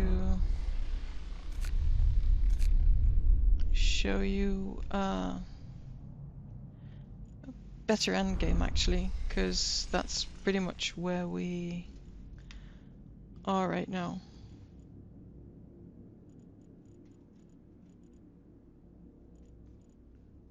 If that's okay.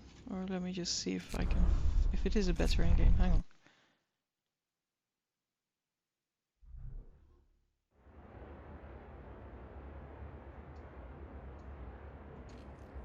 Yes, it is. So as you can see, I planned my city a whole lot better. I have everything electronic. My food stores are okay. I have some huge ass resource centers. I don't have the Londoner problem. I have scouts still waiting at the cave hideout. So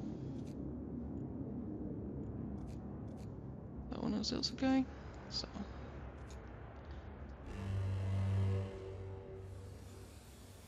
and everybody, of course, is already in houses. Get going. Time to earn your bread. So and then everybody available is being put into the hunter's hangar, and I'm going to put more robots into the cookhouses. The only difference between this game and the other one is that I spent more time planning this one. The other one I was just pretty much meandering through. But if you want to see a proper endgame, this is it. So I did research the big resource depots, which you can see here. And then I've got hunters' huts all over here. Got 2 wall drills, got the steamworks, got the coal mines, and everything is robot based, but if I'm not mistaken, where did I put the factory? Here's the factory, yeah. Probably a good idea to put more resources in, and also the cookhouse, which needs heat.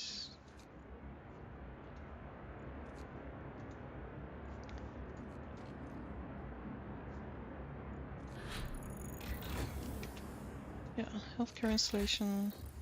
As you can see, I also have, a lot more better stuff researched, and this is where you can see how the hot houses and other stuff costs you in points, because or research, because if you keep it focused, you stand a much better chance. So.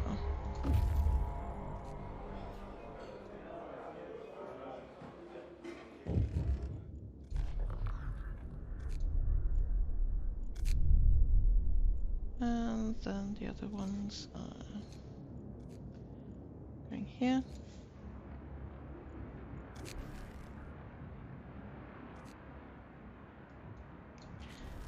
To ignore this man.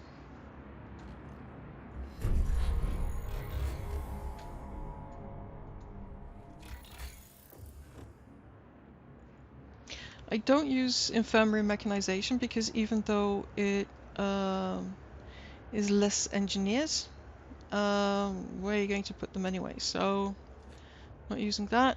Not doing the advanced wall drill, factory, not needing anything streamlined right now.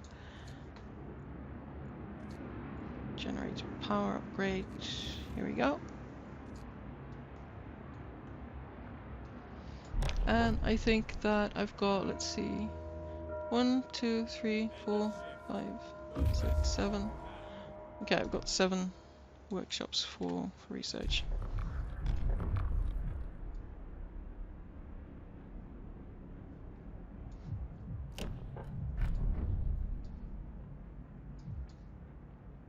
And plonk in some shrines. Hear me, hear me. New law in the city.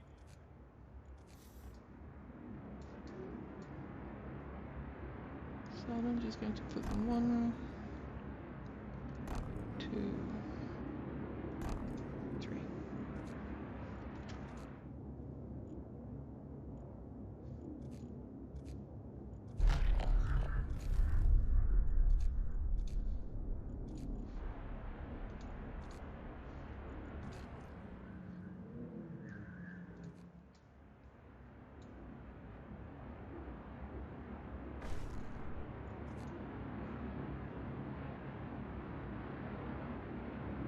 And look at the amount of coal I have.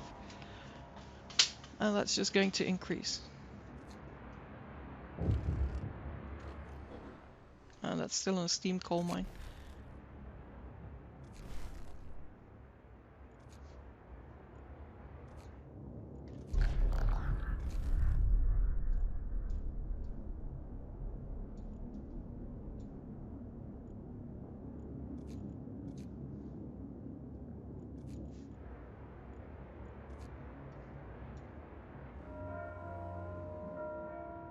Move!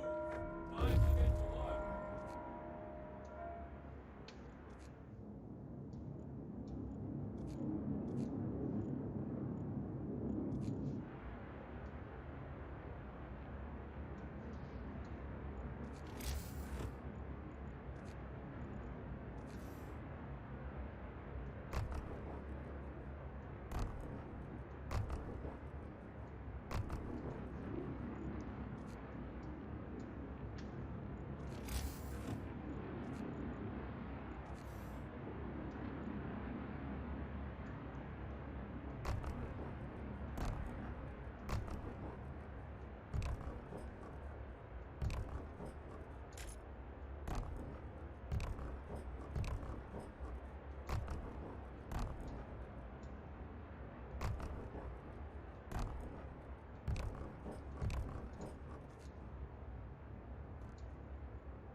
Maybe as a point of interest, that crying woman you hear in the background, I think that's the same audio file as they use in The Witcher 3.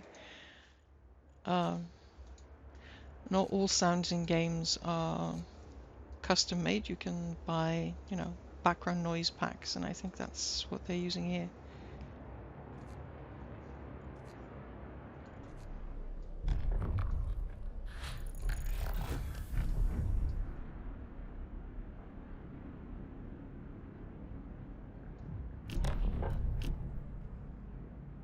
Actually, no. Everything I've got is automated anyway, so no, I'm not going to do the field kitchen.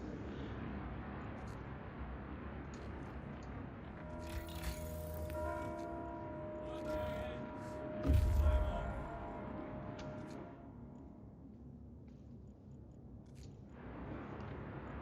And just waiting for, new refugees to come and pick up.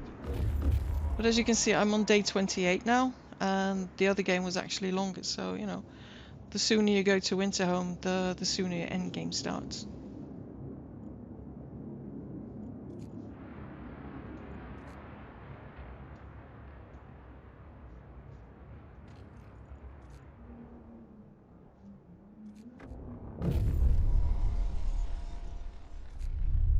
And here we go.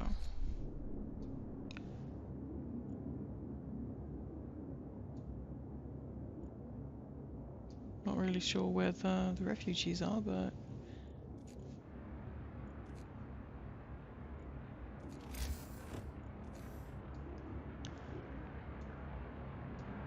okay, so 1, 2, 3.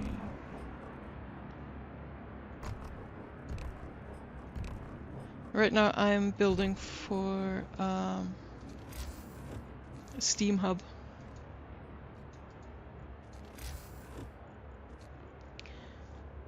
Hence the counting. And it turns out I need to invent a Steam hub. Oops.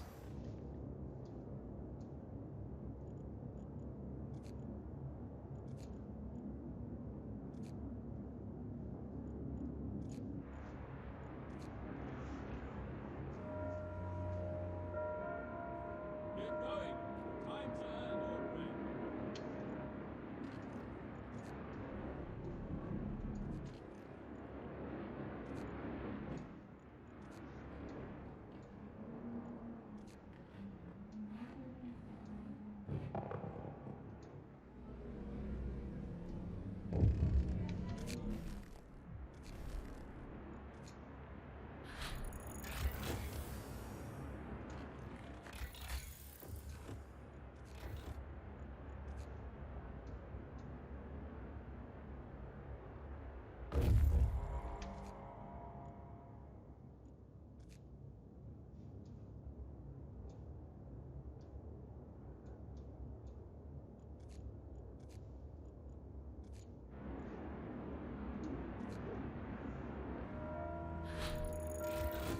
Time to rest, folks.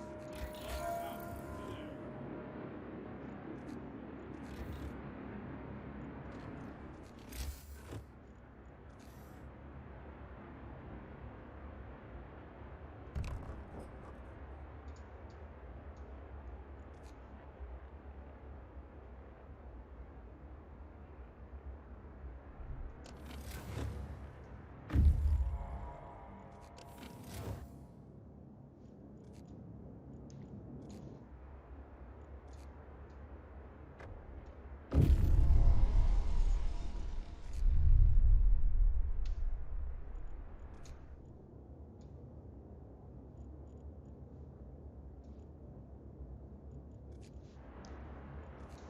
So, sound didn't die, it's just that I really don't have anything interesting to say right now. It's, you know, just build the city finished so it can stand the storm, or withstand the storm.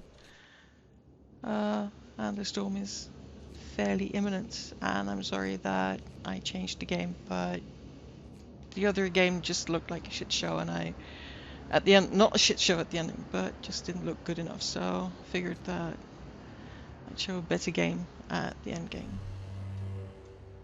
Brace yourselves. Cold is coming. Get going. Time to earn your And the reason this looks so picture perfect is that it's actually the end game for a video I did already. So, I think I know somebody who may be watching who actually has that video. Let's see, heater efficiency upgrade. So finish the heat, then just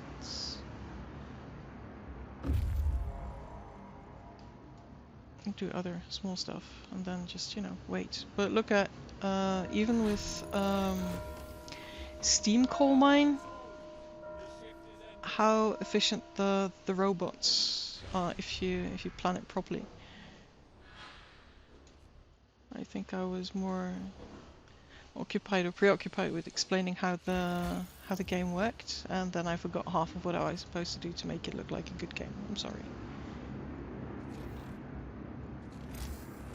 So, but I am actually going to upgrade the coal mines so we can get even more. And also look at the food. This is also, again, the resource depots are really important, because without them you can't stock anything.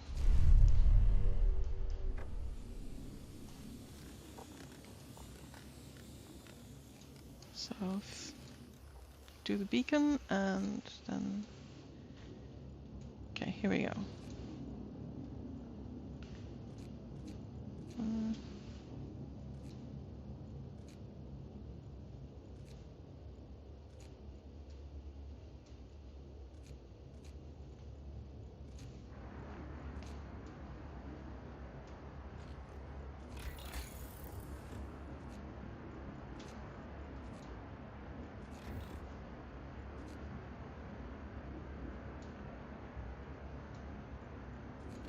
And I'll probably need to build an extra infirmary. No, I can't build an extra infirmary, okay. But I'm probably not going to be needing any more robots, so turning it off and dismantling the factory. And then I can build an extra infirmary.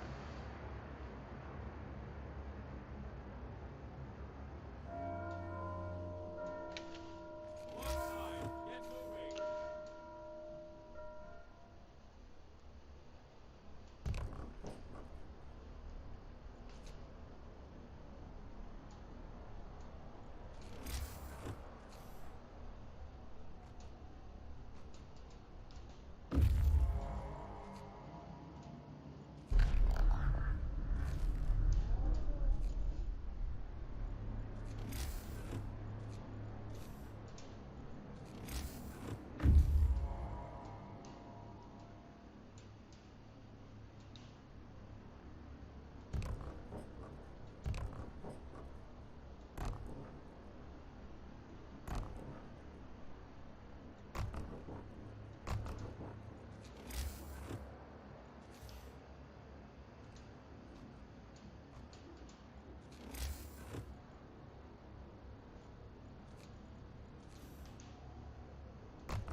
So at some point in the game, you will get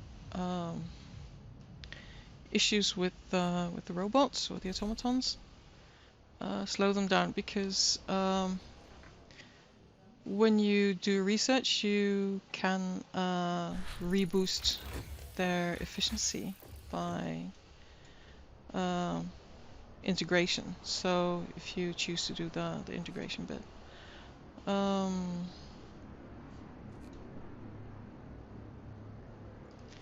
I usually don't. Just getting a coal thumper just in case. So food is ready, and now all you need to do is get people back and then just, you know, pray to get ready.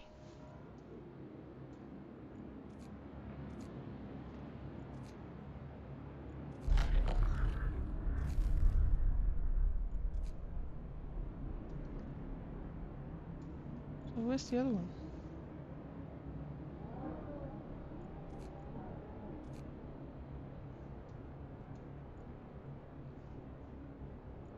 Ah, okay.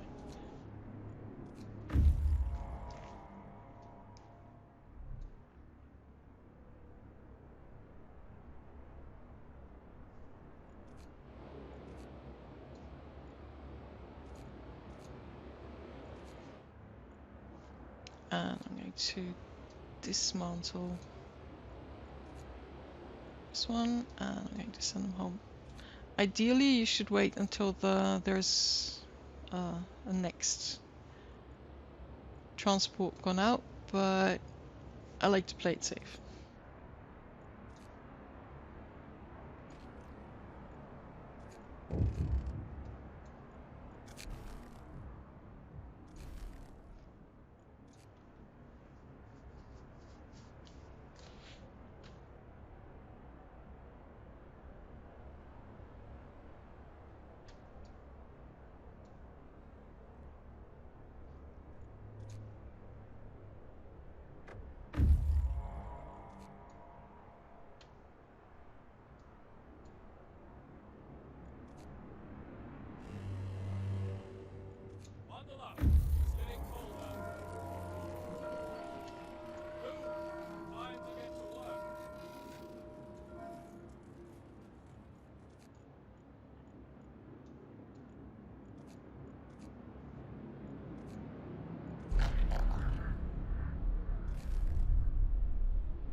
Also pays to research the efficiency hubs, just saying, but I'm kind of thinking that anybody with, you know, an IQ would figure that out. No offense.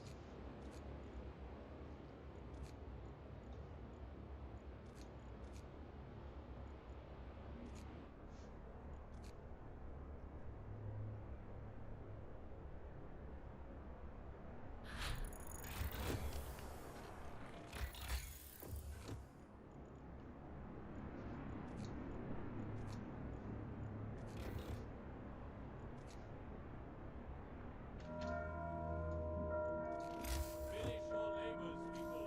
The workday is up.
Work time. Get moving.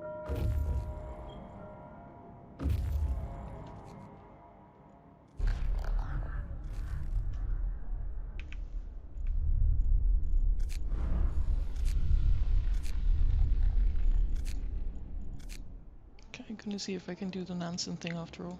Hope so.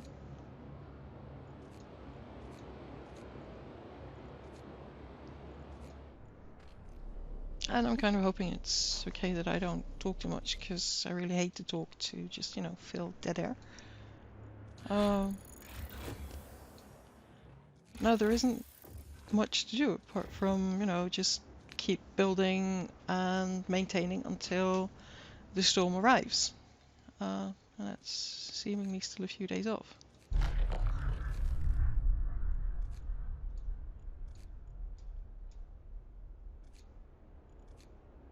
Oh, come on.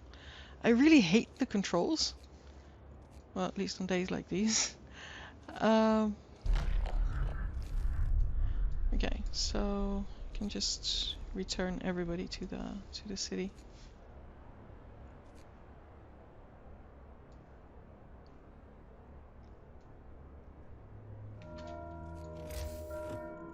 Time to rest, folks. Work's out for today.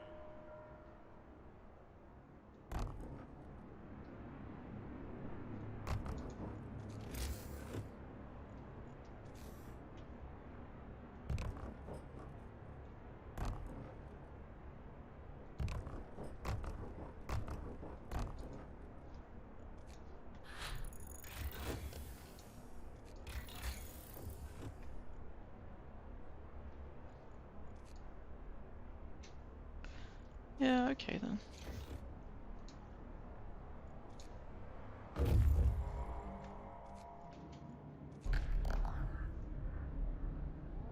Whee! We made it to the nonsense place. As I said, there's just nothing much to see here, but we made it, and that's good. Now let's hope they can outrun the storm.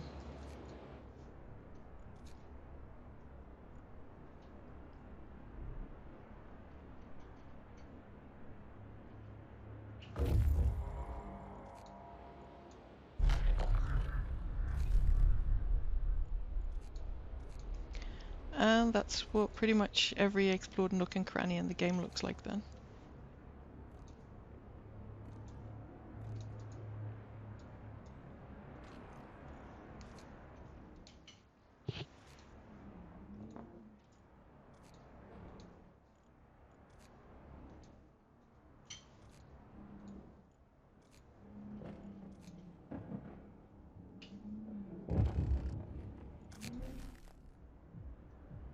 Again, can't send anybody item weather like that for being drunk.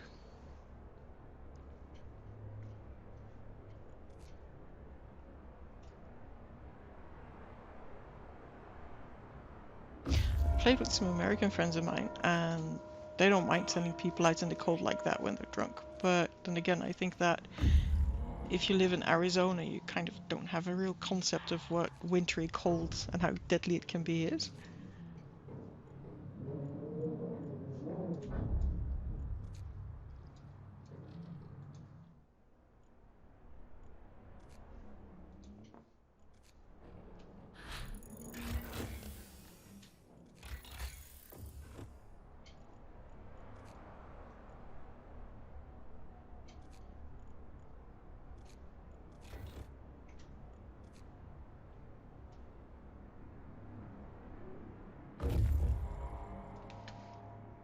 Zombie sick, so let's just give them extra rations.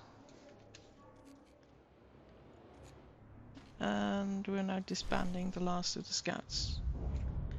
So storm is just a few days off, and as you can see, it starts later than in the other game, and that's because I waited, I think, until day 12. So I think for every day that you wait by opening Winterhome, you buy yourself a few extra days. If you don't go do anything about Winterhome, you'll get a survivor who then will be on your death list by day 15. So if you want to avoid a death, be at Winterhome, ready to go midnight day 14.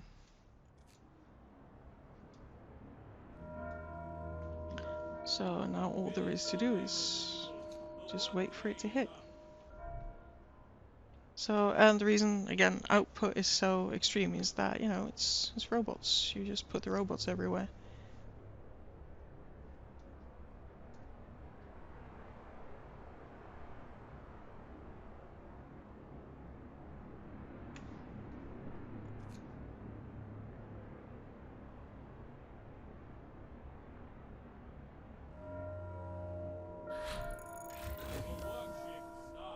So the whole only reason I'm doing the automaton research is to get back the boost that you lost from using them. So again, let people pray.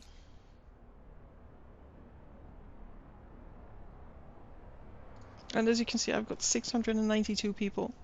I think I lost one or two early on in the game. But you're supposed to...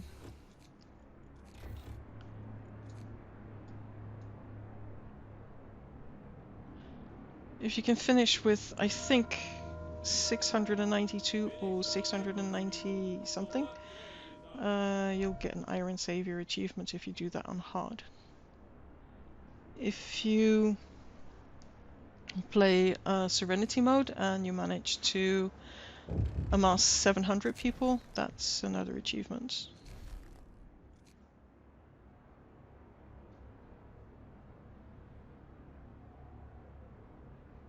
I think that actually bred a whole new subclass of gameplayers, the achievement junkies.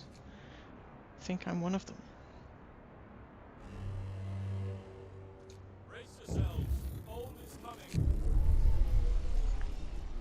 So, and this again is also why, you know, you need to keep your supplies up, because there are situations that will come up where you are in dire need of actually distributing said supplies, other than, you know, building things. Get moving. So, and the houses all have insulation and redesign. So the redesign makes them cheaper, and then, you know, the insulation makes them warmer. So I did the same with the cookhouse and also the healthcare. So insulation really matters,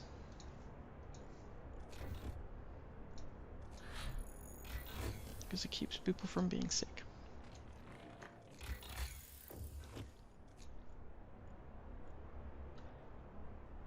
Yeah, really not much to do here.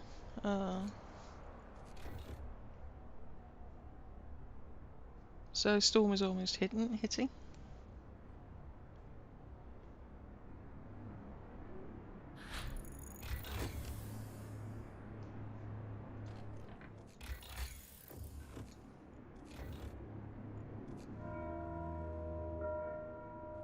of shift.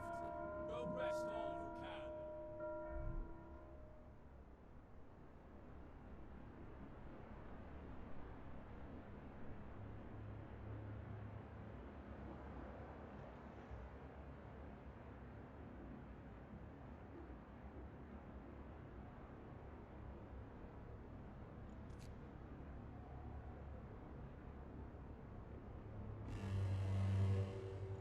Wrap up well. The frost is here. Work time. Get moving.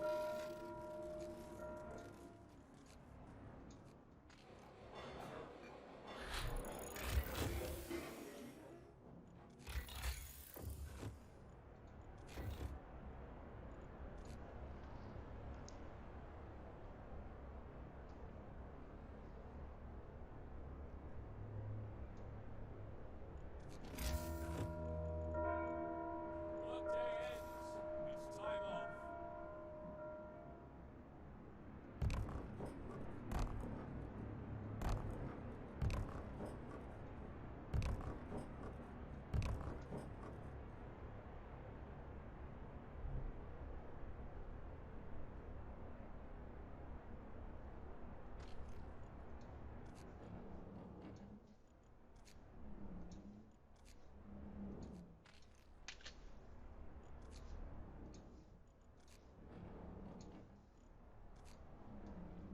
Okay, almost there. So this is the end game.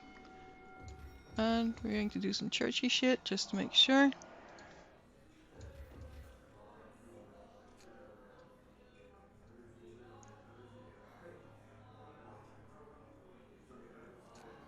And here we go. This is the end game. Or the... Bundle up. It's getting colder. So... And this is how you made the city survive. Time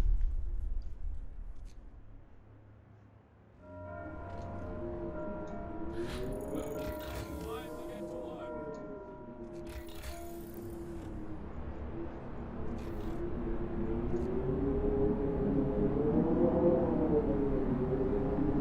The sound effects is kind of cheesy though. I mean, thunder during a snowstorm? Really?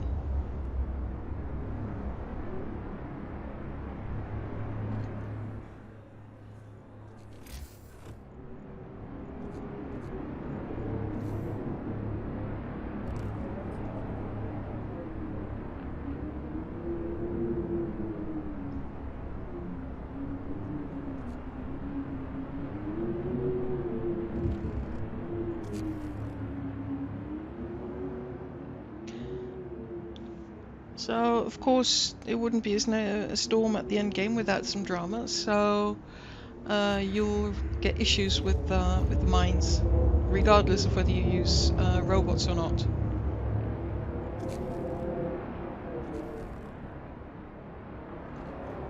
So,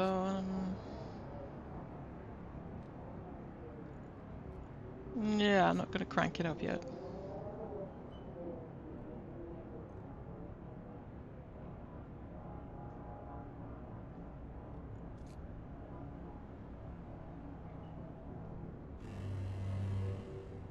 Brace yourselves. All is coming. Yeah, I'm going to crank it up. Okay, so I'm not going to send volunteers because they may die. So I'm just going to abandon the lower levels.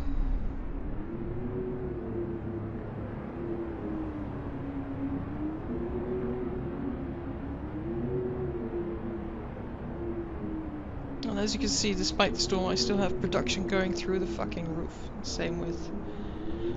so that's why I prefer automatons in the mines and also in the kitchens. And this game does not have a single hothouse, by the way. So it's all carnivorous. Okay, so you get the choice here if you want to build coal thumpers or if you want to make it anyway, and that's entirely up to you. But if you have like 40,000 tons of coal, and I think the requirement was somewhere around 10,000, you should make it anyway. But I'll build the thumpers just to show how that works. So let's put up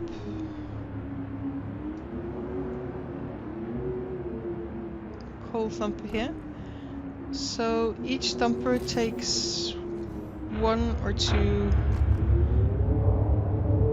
gathering posts. Actually, so then I'm going to put in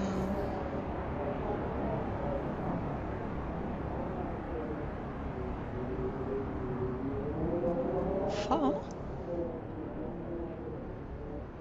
Another. Oh, I think I made a mistake in building it. Hang on.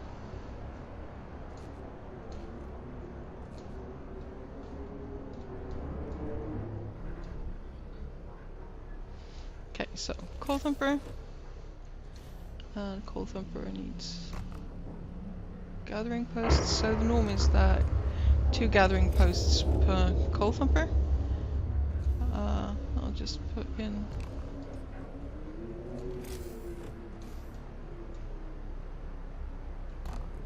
Or actually 3 gathering posts per thumper.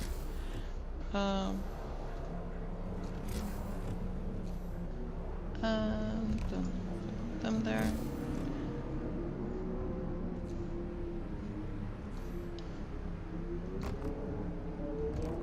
And gathering posts. And what I will do is I will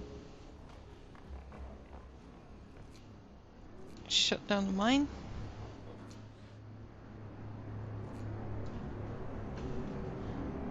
And also shut down.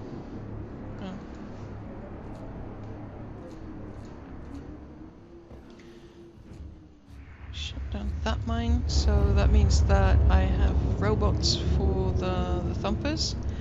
But I don't want to have people out in this kind of weather either. So I am also just going to shut down the steelworks because I'm not really building anything anyway. So now I've got staff for 2 thumpers. I am also going to take away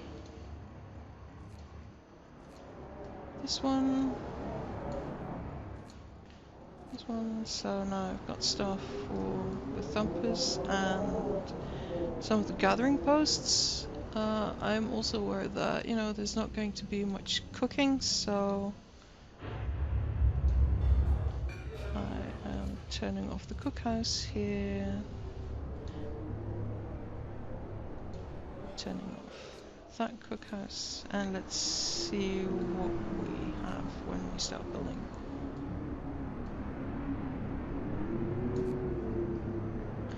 And the advantage again with robots is that, you know, they don't need heat, so don't need to spend coal on that. So, but this is also why it's kind of important, you know, to actually plan, or sort of plan the layout of your city because you're going to need the tumpers if you don't have, you know, crazy coal production like you get with robots and advanced mines.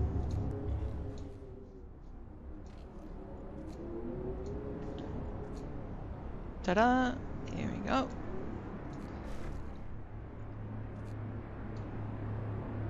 So, and again, it's all about the hope. So, Wrap up well.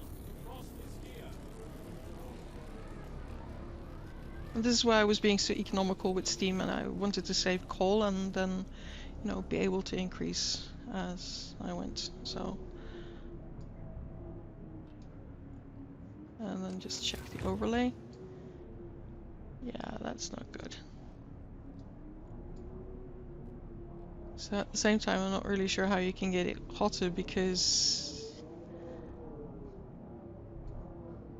everything is cranked up to the max. Oops.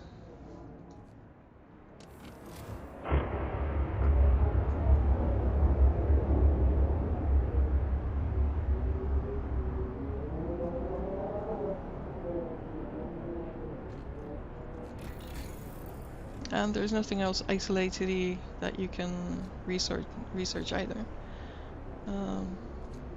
So you just kind of have to wait it out.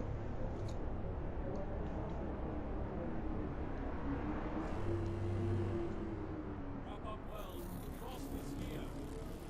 So, and this is where you get into dangerous territory with the overdrive. If you want people to survive, you have to hit the overdrive.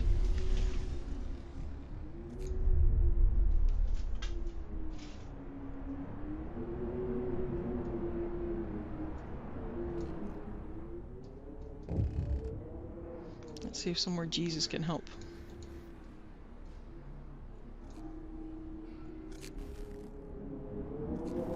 I always let them stay at home. I don't really see the point in letting people work during weather like this. They also die. Again, if you want to avoid deaths, don't let them work.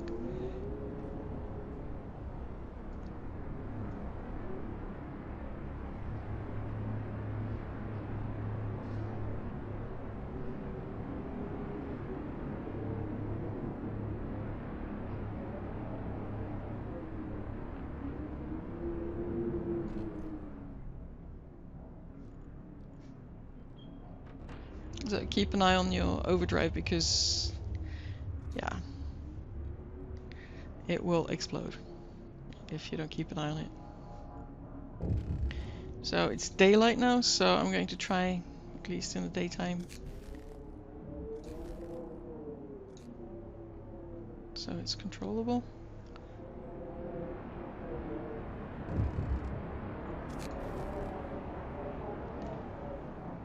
So this is the guy that you gave the extra rations to.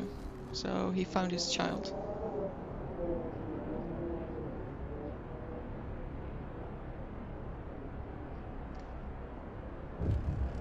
Okay, so overdrive again.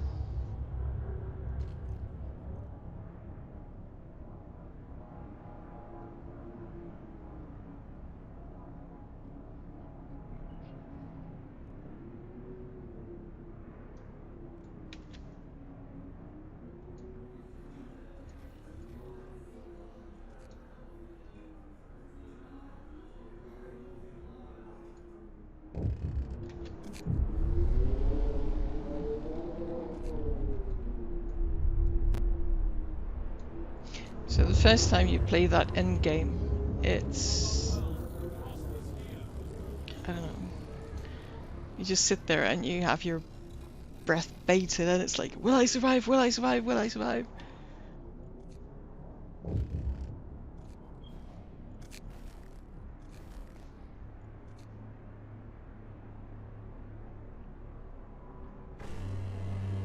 Yes. So here we go.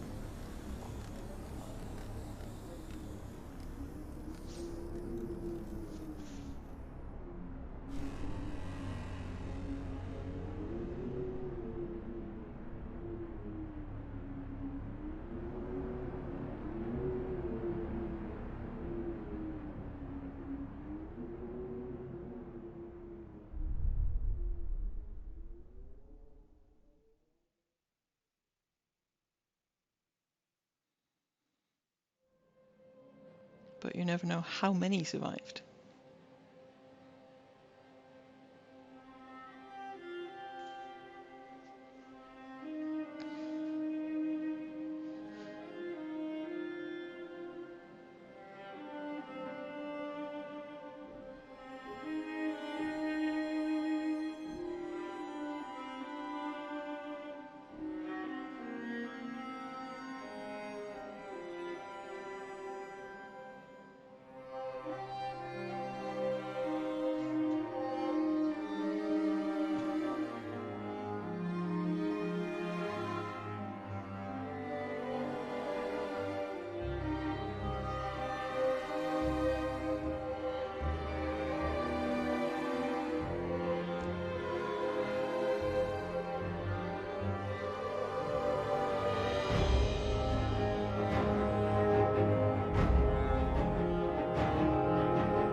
Yeah, okay.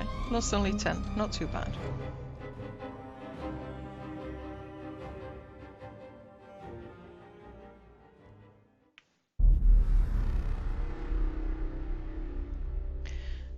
And that was pretty much it. If you stuck with me till the bitter end, thank you for watching, and I'll try to upload the video for those who are interested. And I'm stopping the stream now. Good night.